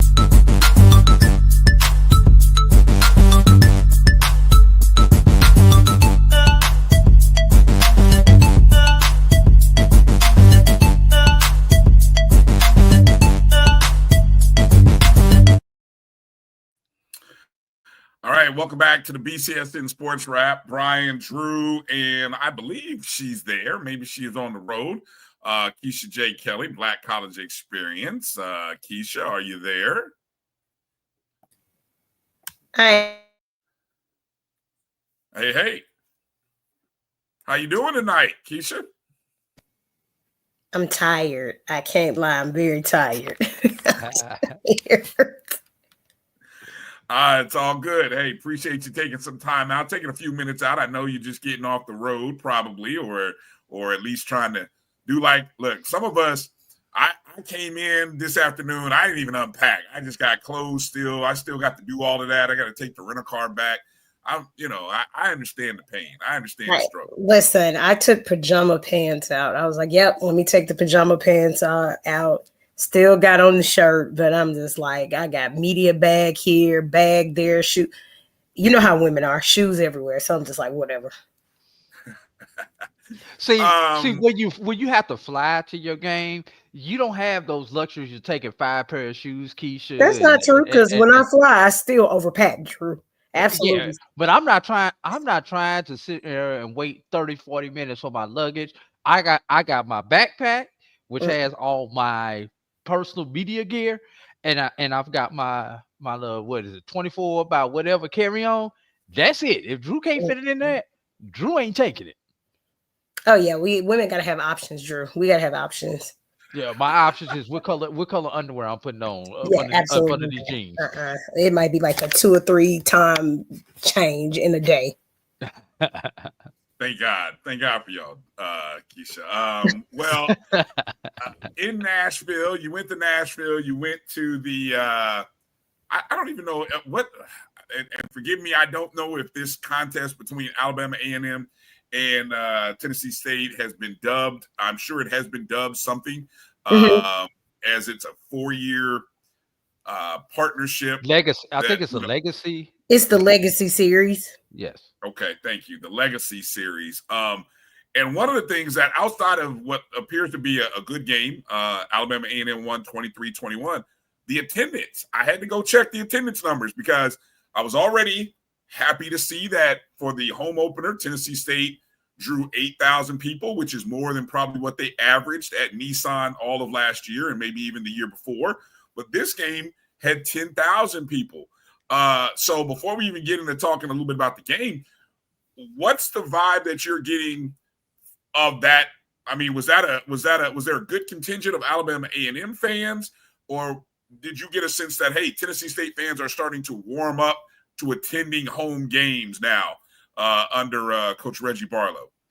I think it's because based on who they play, because of course we know it was John Merritt Classic before. So now it's just a change of the name. So I believe it was a mix, because keep in mind, Huntsville is just like an hour, 45 minutes or so from Nashville. So it's an easy shot to just drive straight to Nashville for that game, which was really easy. And they had things that they were doing for the weekend. So you did have a mix. There were, of course, because it's Nashville, there were a lot of Tennessee State fans there, but there was an equal balance, I would say, for Alabama A&M. But I do think it's more Tennessee State fans, which is good to see, like you said, of them getting out, because we know this has not been the case in the past 2 years.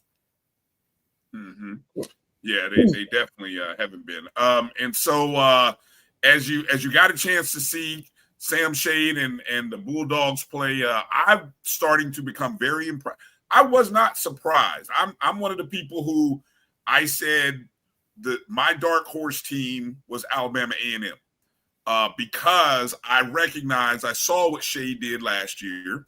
I know he has a lot of Miles guys that came over with him, and we saw that same formula work for Chennis Berry when he went from Benedict to South Carolina State. As you watched this team, and what's your thoughts and take on Alabama A&M? Are we getting close to being able to think of them as a contender in the East, or do we just need to kind of let them play a couple of SWAC games before we can really say that? Well, you picked Alabama A&M as your dark horse. I picked Alabama State. That's my Alabama State is mine. I always go to Alabama State. I said that for basketball, and we see where that landed. But I do believe, and right now Alabama A&M is 2. They're second in the East. So, I think, like I tweeted earlier or last night, I believe that Sam Shade was the right choice for Alabama A&M. It's been a long time coming for them. I've watched I've watched so many coaches at Alabama A&M, but I really do believe being able to see, it's just like he was saying, just doing post game, listening to him talk. And he was just saying, the one thing about this team is that they're resilient. And it came down to that one play, and when Tennessee State fumbled, that was the whole turnaround of the game. So, I think that, I think this could be, but it does come down to, we got to watch a couple more SWAC games. It's going to come down to that. Okay. Cornelius Brown, quarterback, Alabama A&M, 21 of 33, 329 yards though. So 2 touchdowns, no INTs. I can't say he did a whole lot of running this particular game, but statistically, passing wise is what he seems to have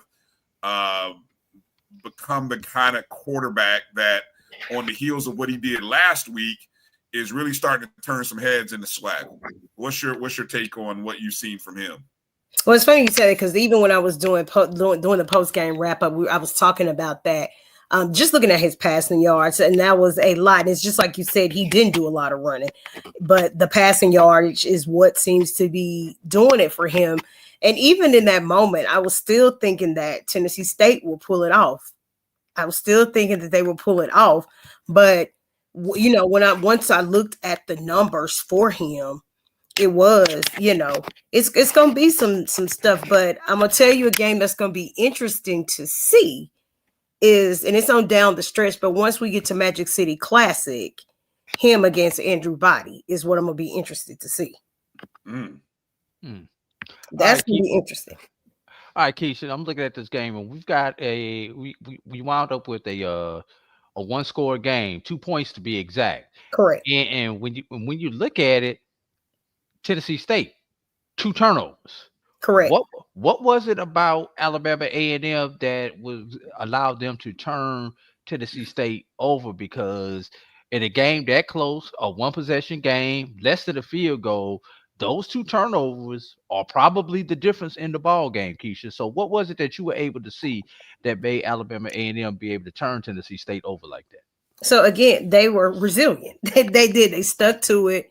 They stayed in that game the whole time, and defense did their job. It was just the whole time of getting through this actual game to make sure they put it away. Because like you said, it's a close game, and you're down 2 points, you know. At one point, Tennessee State, once they took the lead, because Alabama A&M scored first, it was 3-0 for a while. And then after that, you know, it goes on to where Alabama A&M scores again. Tennessee State finally gets on the board, and I think they make it maybe 10-6. It was 10-7. And so after that, Tennessee State takes the lead. So at no point in time did Alabama A&M give up. Their defense was, you know, they stayed in it. But once I'm going to say the second turnover, like I said, in that last 2 minutes or so of that game is what really determined it. When they turned the ball over, or Tennessee State turned the ball over that last, and Alabama A&M recovered. That was the game sealer right there. And you saw Tennessee State fans leaving. They just got up and started walking out. Yeah. Now, one other thing, and this is what I love about your unique approach to covering HBCU sports.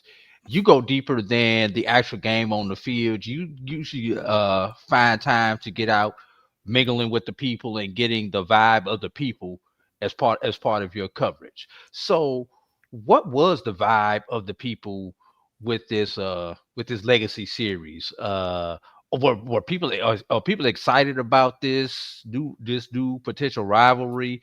Do we expect, are people talking about they're gonna make sure they come to Huntsville next year? Just kind of what was you able to pick up both from the tailgate area and the fans and everything else as you were there at the game?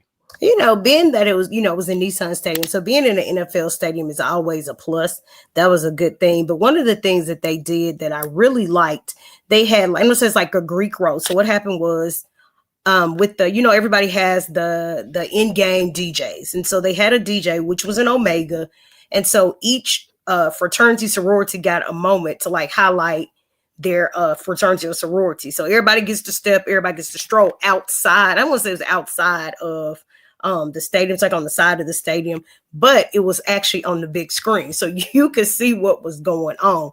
That was one thing I haven't seen anybody do that. So it was like, you get a chance to bring that in. And then on side of it, of course, you always got the battle of the bands. It's like my friend said, the whole stadium can be in chaos. We in there dying, but they in there having stand battles. They don't care about nothing that's going on that field. As long as they can start blowing them tubas and beating them drums. They don't care about nothing that's going on the football field. As long as they can play what they're going to play. But it was a really good thing. Even with the mascots, the mascots were doing their thing. So it was, I think a lot of people will head to Huntsville again because it's right up the street. And I think it will only gain momentum. So now that Alabama A&M has taken game 1 and started talking trash to Tennessee State, now it's we got to wait for 363 days, 2 days or whatever to get back to this point so we can see what happens next. We are very early, just the first quarter of the 2025 season, essentially. I think we're kind of hit that week 3, week 4 mark. First quarter is out the way. Who has impressed you in the FCS level? And you can even go as far as the SWAC. What 2 or 3 teams have impressed you at this early stage? And I know it's early because we haven't quite had these SWAC games, but, we got schools that have played some FBS and they played some PWI FCS and they played some Division-II. But who's impressed you so far? Again, Alabama State as my dark horse. I'm impressed by Alabama State. And, it's when Andrew Body's down, he's down, but when he's up, he's up. So I'm impressed by by Alabama State. That's my one. I'm not sleeping on Prairie View. I talked about Prairie View, interviewed Coach Jackson. I'm interested to see what's going to happen, especially during homecoming, which we do play them for homecoming.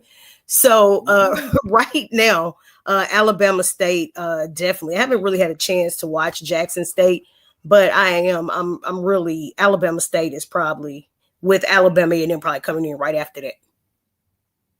Anybody in the BAC tickling your fancy? I'm always going to go North Carolina Central. North Carolina Central is always a go-to. But then even South Carolina State, I did get to see pieces of that. I see that, well, of course, they put away Bethune-Cookman. I didn't expect that score. Bethune-Cookman put up a good fight yesterday. But again, North Carolina Central is always that's my go-to. And I'd be remiss if I didn't ask you, how are you feeling about Southern these days? As far as I'm concerned, yesterday we won the game because we scored. So as long as we scored, we got it out with a check and nobody was hurt, I am totally fine. It took me a while to reset my mind from last week playing Alabama State. It took me a while I was at Clark. Clark was playing Florida Memorial. And after I left that game and I was trying to watch pieces of it, I don't know if y'all was like the score was backwards. So I was like, well, why is everybody mad? Because we're winning. And then I realized Google had the score backwards. And they were like, yeah, run the score up. And I'm like, run the score up. Y'all, we got 30. It's 30-7. And when I logged in, I logged out. I went to bed. I was mad for the rest of the night. I just went to bed. I was just so pissed off. I was just like, oh, Lord, they beat us in the trenches. It was just terrible. It was terrible. And then I got over it. It took me about 3 days, but I got over it. All right, Keisha, I got to ask the obvious follow-up since Bryan, and I'm supposed to be messing with this one, Bryan and Keisha. Are Southern fans on the ledge yet? Yeah, Southern fans stay on the ledge.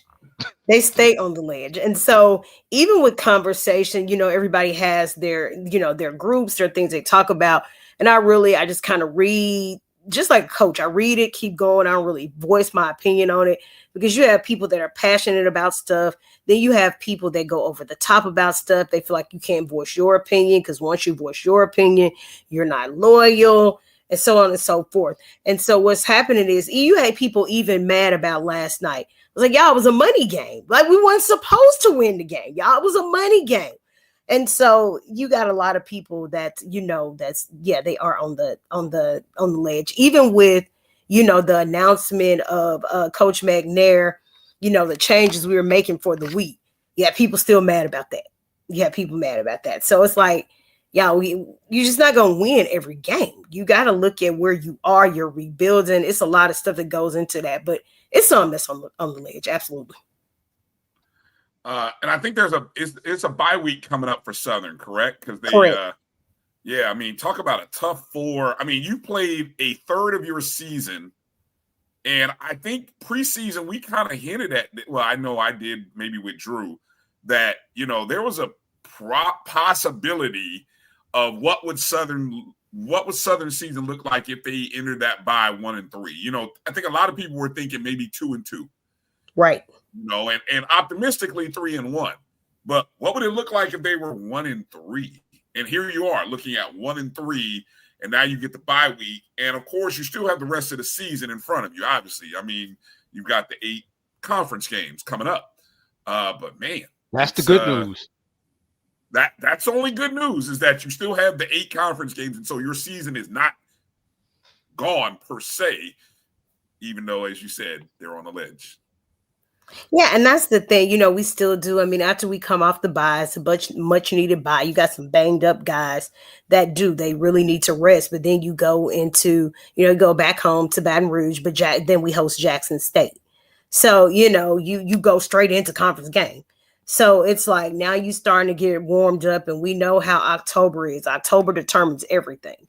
And so you go into that, like I said, you come out the bye, Jackson State's going on a bye. And so once we come back, boom, it's Boombox Classic. So, they head over to Baton Rouge, where of course the jukebox and the boom are gonna beat every drum and blow every horn till you can't do nothing else. So, it is, but this, it's still, so I remind them, I was like, we still got season left. We haven't played any SWAC games. Bryan, over under on how many times the referee has to get on the mic in 2 weeks to tell the band to only play when their team has the ball, when those two teams get together. I'm going to say it's probably at 2.5, and I would probably take the over. I'm going to take the over. It is what it is. Yeah, it is what it is, exactly. Keisha, my darling, we thank you for coming on. Get you some rest. Somewhere in there, we all have 9 to 5, so we all understand the struggle. I know. So thank you so kindly. Y'all be safe. You as well. You as well. Make sure you guys check out Black College Experience at Black College. It's a Black College EXP, correct? Mm-hmm. Yep. Okay. Black College EXP. Make sure. Any big interviews coming up this week, Keisha? No, not this week. None that I can think of. They might throw some in there. They'll do a last minute on me in a minute. Y'all know how people do. They'll throw something on me in the last minute. But I guess I'll see you on Saturday, Drew. Oh yeah, Bryan. by the way, color commentator for the Morehouse Kentucky State game. You're talking to her. Oh, okay. There you go, Keisha. Okay, and Kentucky State gave us some, thanks to Grambling almost losing yesterday. We got a lot of good stats. A lot of good stuff too. I mean, hey, look, they even gave Albany State a good run for about a half, maybe a half into the third quarter. Yeah, the third quarter. So yeah, that's gonna be a good contest. A lot of good stuff to talk about going into that one. It is. Like I said, it's a lot of good stats there that I can actually look at. So, it'll be interesting to see what goes on this upcoming week for Morehouse. I guess Morehouse is looking for their first win. Kentucky State too, I guess. No, Kentucky State has one. Who did they? Opening game of the season, if I'm not opening game of the season. Lane, I think. Okay. Yeah, I think it was either Lane or Central State. One of those two that they to open up the season. Okay. All right. Well, I'll be emailing you a lot of information this week. I'll be looking for it. Thank you so kindly. Probably won't even use half of it, but all right. Anyway, that's how it's supposed to be.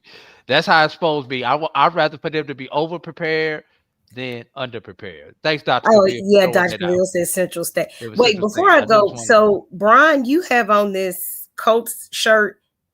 Look at me over here with the losing Saints shirt on. I guess Drew ain't in the contest with nothing on. Well, your Saints played well today, though. They did play well. Almost doesn't count, though, Bryan. Almost doesn't count. Exactly.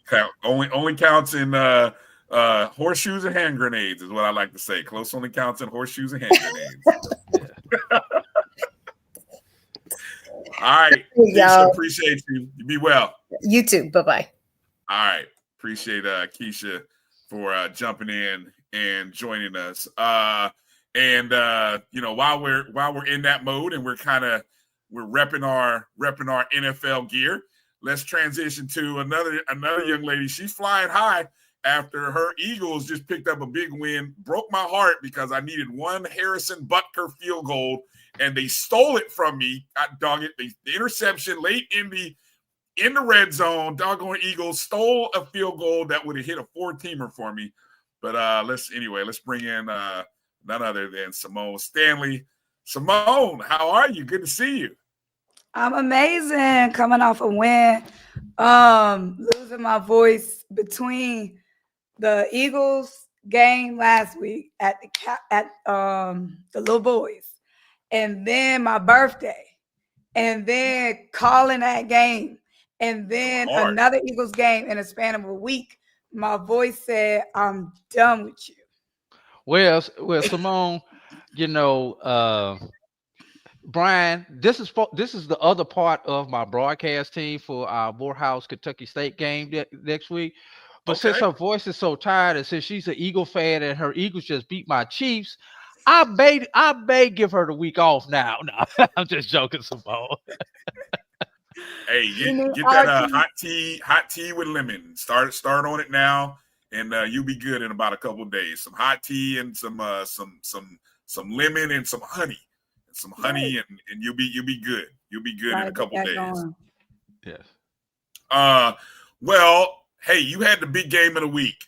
Edward Waters hosting Virginia Union in the inaugural Unity Classic, big time CIAA versus SIAC matchup. Did you get a sense?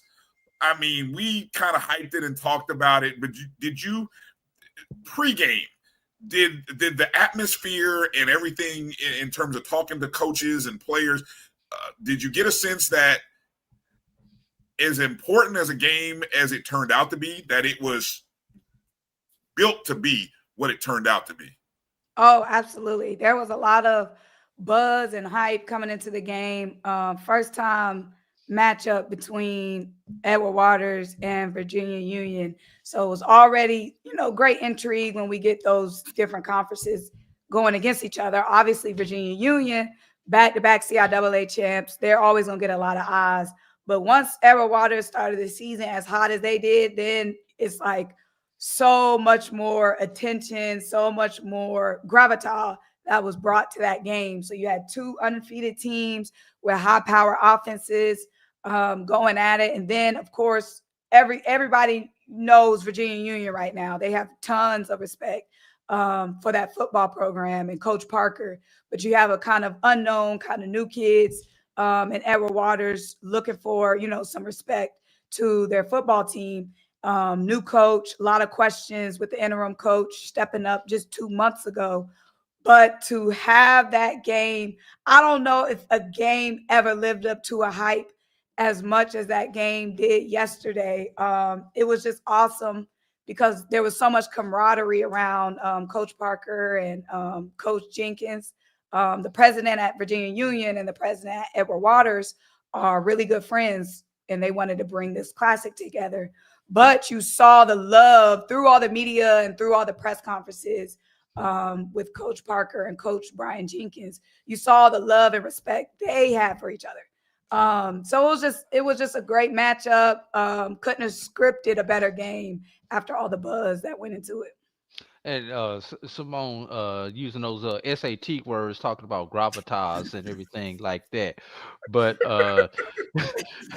Simone, if you could just talk about it, and here's another SAT word, the ambiance there, as far as the fans and the the tailgating and everything else that was going on there surrounded the game off of the field. Because Bryan and I have both been to games at Edward Waters at Jacksonville.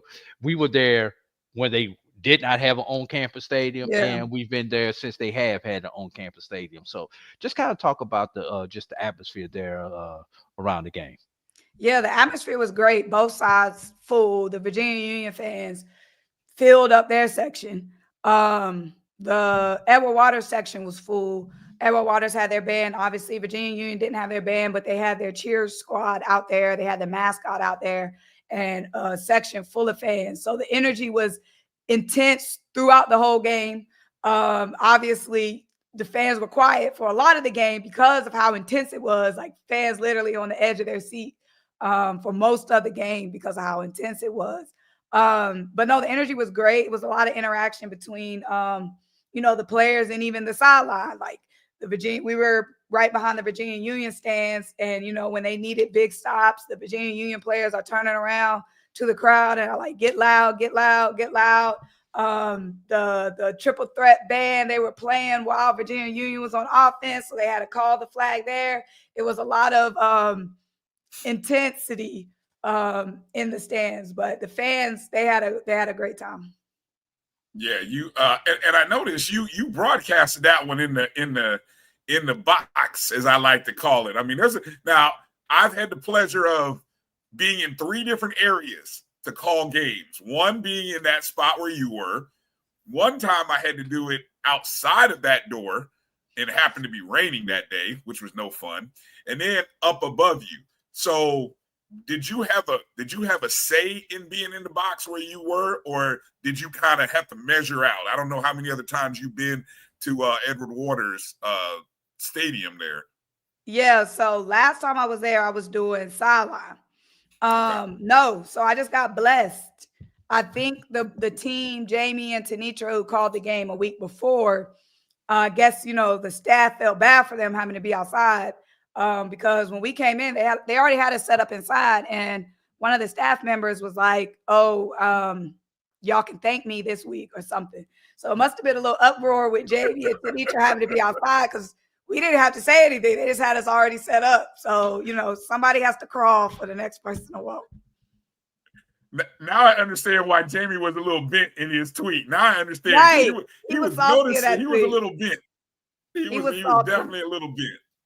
Oh my goodness. I understand that. This game, 41-38, Edward Waters pulls out the victory. They had as much as a 31-17 lead after kicking a 27-yard field goal with 11:20 in the fourth quarter. But we all know Virginia Union is never out of it.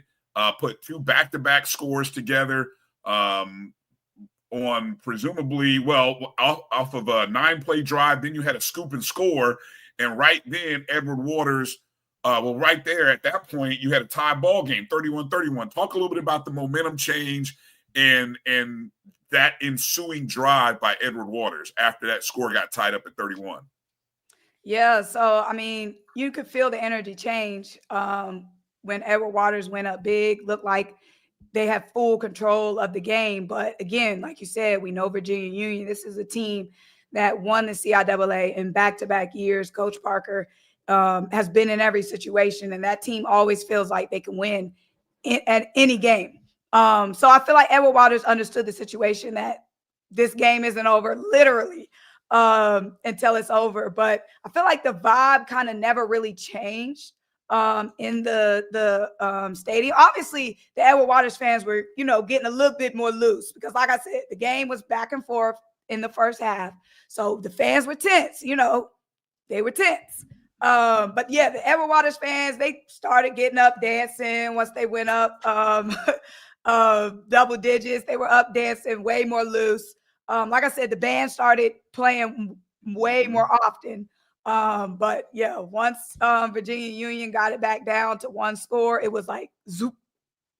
Got quiet. Yeah, they got yeah. But yeah, the Virginia Union fans were packed out on their side. So it was always some energy from at least one side of the stands. Because the Virginia Union fans, they traveled. Edward Waters answered the 51-yard scoop and score with a 90-yard kickoff return. I know that had to send the place bananas on that. And then all Virginia Union did was come back and go on a 9-play, 66-yard drive to tie the game up again at 38. And at that point, Symone, you have hit that point in a game, and I've only experienced this maybe once in broadcasting, where you got to be thinking, oh, I've hit the game of the year mode. Like our game just went from being a good game to game of the year. In the moment, as you're calling it, are you thinking that, or you're just like, yo, I'm just trying to stay in the moment with this game? Yeah, so for me, this was my first game doing football. I thought I was going to, start off with a high school game, which I was trying to do. So I'm like, even leading up to the game, Brian, I'm seeing Vaughn Wilson putting out all this media attention towards this game. I'm like, now how did I end up with the game everybody about to be watching? And this my first game. Because everybody say you don't want nobody, you want to work while nobody watching. You know what I'm saying? That's why I wanted some high school games out here in Atlanta. You know what I'm saying? So I'm like, how in the world did I end up with the HBCU game of the week on my first day outside? So at that point, I was trying not to think about it because I'm like, everybody is watching this game at this point. So yeah, I was trying to like push it out my mind. The amount of people that were probably tuning into that game. Well, you will have some fun clips. Edward Waters with the score tied up at 38 would go 5 plays, 34 yards, kick a 35-yard game-winning field goal, a walk-off shot. We've seen a few of those and we're only 3 weeks in. Look, I'm gonna say 3. You folks in Division-II, I get it, 2, whatever. 3 weeks into the year. And we've already had probably a handful of walk-off field goal shots or just game-winning scores on the HBCU circuit here in just the first quarter of the season. But Edward Waters wins 41-38. A program, I'm going to call it a program-defining moment. First time they've gone 3-0 in school history. They take out the number 13 team in the country. An outstanding game, and I mean, awesome experience for your first football play-by-play game. So I know you're gonna have some fun reels to cut up over the course of the week on this game. This is a series that will happen next year. I'm assuming they will return the favor, and Edward Waters will travel to Virginia Union next year. I'm assuming correctly? So I'm not sure about that. It's definitely an ongoing classic. Okay. I'm not sure if they're going to flip-flop, though. Okay. All right. Well, hey, 41-38. Simone, I know it's been a long night. It's been I appreciate you taking some time to come in and join us. Let people know where you will be this upcoming week. I know you do a lot of things with HBCU Game Day, but you're all over the place and doing a lot of things between the stuff you do as covering the Eagles and then, the other stuff you do covering HBCU. So let people know where they can find your work and what you got going on this week. Yeah, so you can find me obviously on HBCU Game Day, recapping games, previewing games. That should come out Thursday or Friday. This Saturday, I'm actually doing the radio broadcast for the Georgia Tech Temple game. So back on the sidelines this Saturday, but we'll be putting out some HBCU stuff on game day this week. Good stuff. Good stuff. One of the rising stars in this sports media, not just HBCU, but sports media game, Simone Stanley. Fly, Eagles, fly. She's an Eagles fan, as you can see. She's on cloud 9. Eagles with a big win today in the matchup, Super Bowl rematch. Wasn't much of a rematch, but anyway. Exactly. 2017. Somebody said it. I had to say it, exactly. But anyway, hey, always appreciate your time, Simone. Good seeing you. Take care of yourself. Be well, and I'll see you down the road. See ya. All right. Simone Stanley, guys. Good stuff. Well, I don't know if Drew, I just want to take a second because Drew may have had to jump off and handle some phone calls.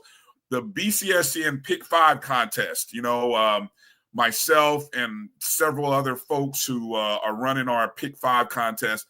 This might be the first time that everybody who put in an entry in week 3 went 5-0. Everybody went 5-0. Everybody's top, best bet hit. So there's no real movement in the standings for this past week. So congratulations to everybody. Let me show the games that are upcoming for this upcoming week. And so of all the games, and this is one interesting week because you got a lot of teams that are on buys. I think, a lot of the top 3 or 4 teams and a few different polls are on buys, but we got a few teams, some interesting matchups. And again, when you're in the contest, you got to pick 5 of these games. These are straight up contests, no point spreads, but you got to pick 5 and you got to pick a winner. And then you got a tiebreaker game, the last one on the board. So this week, South Carolina State travels to South Florida. What makes this game interesting is the fact that South Florida had to open the season playing 3 very good ranked teams. Boise State got a victory. Florida got a victory. Went to Miami last week and kind of either they ran out of gas or Miami is just really good. I was very shocked that Miami blew out South Florida. Now South Florida comes back home. They play South Carolina State. Chinnisberry and his guys will not be scared because just 2 weeks ago, they played South Carolina, or the University of South Carolina, another FBS, played them very well. So this might be an interesting game. I don't think it'll be an upset, but I just think this will be an interesting game. The matchup that I think people will really have their eyes focused on is Edward Waters and Brian Jenkins returning to Bethune-Cookman. I should say Brian Jenkins returning to Bethune-Cookman, where, he was an HBCU national champion, a multi-year MEAC champion. He really built Bethune into a powerhouse back in the early 2010s. And now he gets a chance to go back to a place. And so watch the storylines that come out this week and the stories that'll come out regarding this contest. And I'm just going to say it. Bethune-Cookman better play their best game because Edward Waters is playing really well right now. Norfolk State hosting Sacred Heart. Sacred Heart is the program, I believe, that is taking their entire athletics program down to Division III. So this is an opportunity for Norfolk State to get a win. And then you have the battle for the HU. This has really been, Hampton has owned this series with the exception of a 4-year stretch. Hampton has won every game this century. I'm talking 21 of the last 25 games Hampton has won. And again, outside of a 4-year run by Howard, Hampton has owned this. I mean, they own the H, and I'm talking big H. They own it. But, Hampton lost in overtime to North Carolina A&T. They fared fairly well against, they had a tie ball game going into the fourth quarter against Jackson State to open the season. They got a win against Elizabeth City State. I'm telling you now, I'm not going against Hampton, and if I lose, I just lose. But Hampton has owned this. That's what I'm saying. The interesting matchup is the Aggie-Eagle Classic, or is it the Eagle-Aggie Classic? The way that's been going lately, it's been the Eagle-Aggie Classic. North Carolina A&T got their first win against an FCS opponent in 371 days when they beat Hampton on Saturday in overtime. And now I think this contest is actually worth talking about because Coach Gibbs, I don't know which, I heard a report that A&T is like on their 7th string quarterback. I don't know. That's what Dave said. I don't know. Maybe he was joking, but I know they're without a couple of starters at the quarterback position, but they will find a way. And that's what the Aggies have done. And so Central picked up a win. So they've improved to 2-2 after a pair of tough losses. And so this will be interesting. Interesting matchup this upcoming week. Grambling. Grambling has not beaten an FCS opponent this year. They got a win over an NAIA and a Division II school. Maybe stole a win from a Division II school last week, according to some people. Now they have to play Texas A&M Commerce. Adrian Crook already has called a 39-0 victory for Texas A&M Commerce, and you might be right about that. Prairie View hosts Northwestern State. Northwestern State, this is the school that had a 20-game losing streak coming into the season, was a home underdog to Alcorn by about 10 points, and beat Alcorn State, who is 0-3 right now, who has not gotten a victory. Can Prairie View hold off Alcorn? We'll find out. And then the last game on the schedule that the Pickers are going to have to choose the tiebreaker on, Alabama A&M off the victory at Tennessee State, hosting Lane College in Huntsville. So there's the only 8 games, so a little smaller schedule than normal. But, the Pickers have to pick 5. So no matter how you dice it up, they got to pick a good game. The question is, are they going to have the guts to decide the Edward Waters Bethune-Cookman game, the Hampton-Howard game, the Aggie-Eagle Classic, any and all of those games? Somebody's going to have to pick one of those games, and we'll see. We'll see if we get another 5-0 run. All right. Well, I'm getting ready to close up shop for tonight. Been a loaded show. Got to thank Mo Carter, Stephen J. Gaither, Keisha Kelly, and Simone Stanley for coming in, joining us this past episode, kind of catching us up on some of the games that we were at. I think we didn't touch on every game, but I think we got to the biggest games of the past weekend, week number 3, as I like to call it, week 3 of the NCAA HBCU schedule. Of course, you D2 folks like to say it's week 2, but whatever. It is what it is according to them. So I got to think AD had to take care of some business on the other side. So I will sign out the show for him. But I appreciate all of you guys for coming in and joining us. Please hit the thumbs up and the like button wherever you are and however you're watching the show. Make sure you are following the Black College Sports Network on all of our feeds on Twitter, Instagram, Facebook, and, of course, on YouTube via the MyJBN Online Jericho Broadcast Network's Black College Sports Network YouTube page. We appreciate you. And you do us a solid if you do one thing. Go download the BCSN Pod Zone. That's the podcast aggregate of all of the shows that appear on the Black College Sports Network. You can find it on Spotify, Amazon Music, iHeartRadio, Apple Podcast, and however and wherever you're listening to that podcast. Download, rate, review, subscribe. It all helps the algorithms out, so we certainly appreciate it. Thank you to everybody. Thank you to everybody in the chat for watching. Hope you guys have a great week. And lock in. There's more great content coming during the course of the week here on the Black College Sports Network. We appreciate you for watching. And for AD Drew, I'm Brian Fulford. You've been watching the BCSN SportsWrap right here on the Black College Sports Network. Peace out. We'll holler.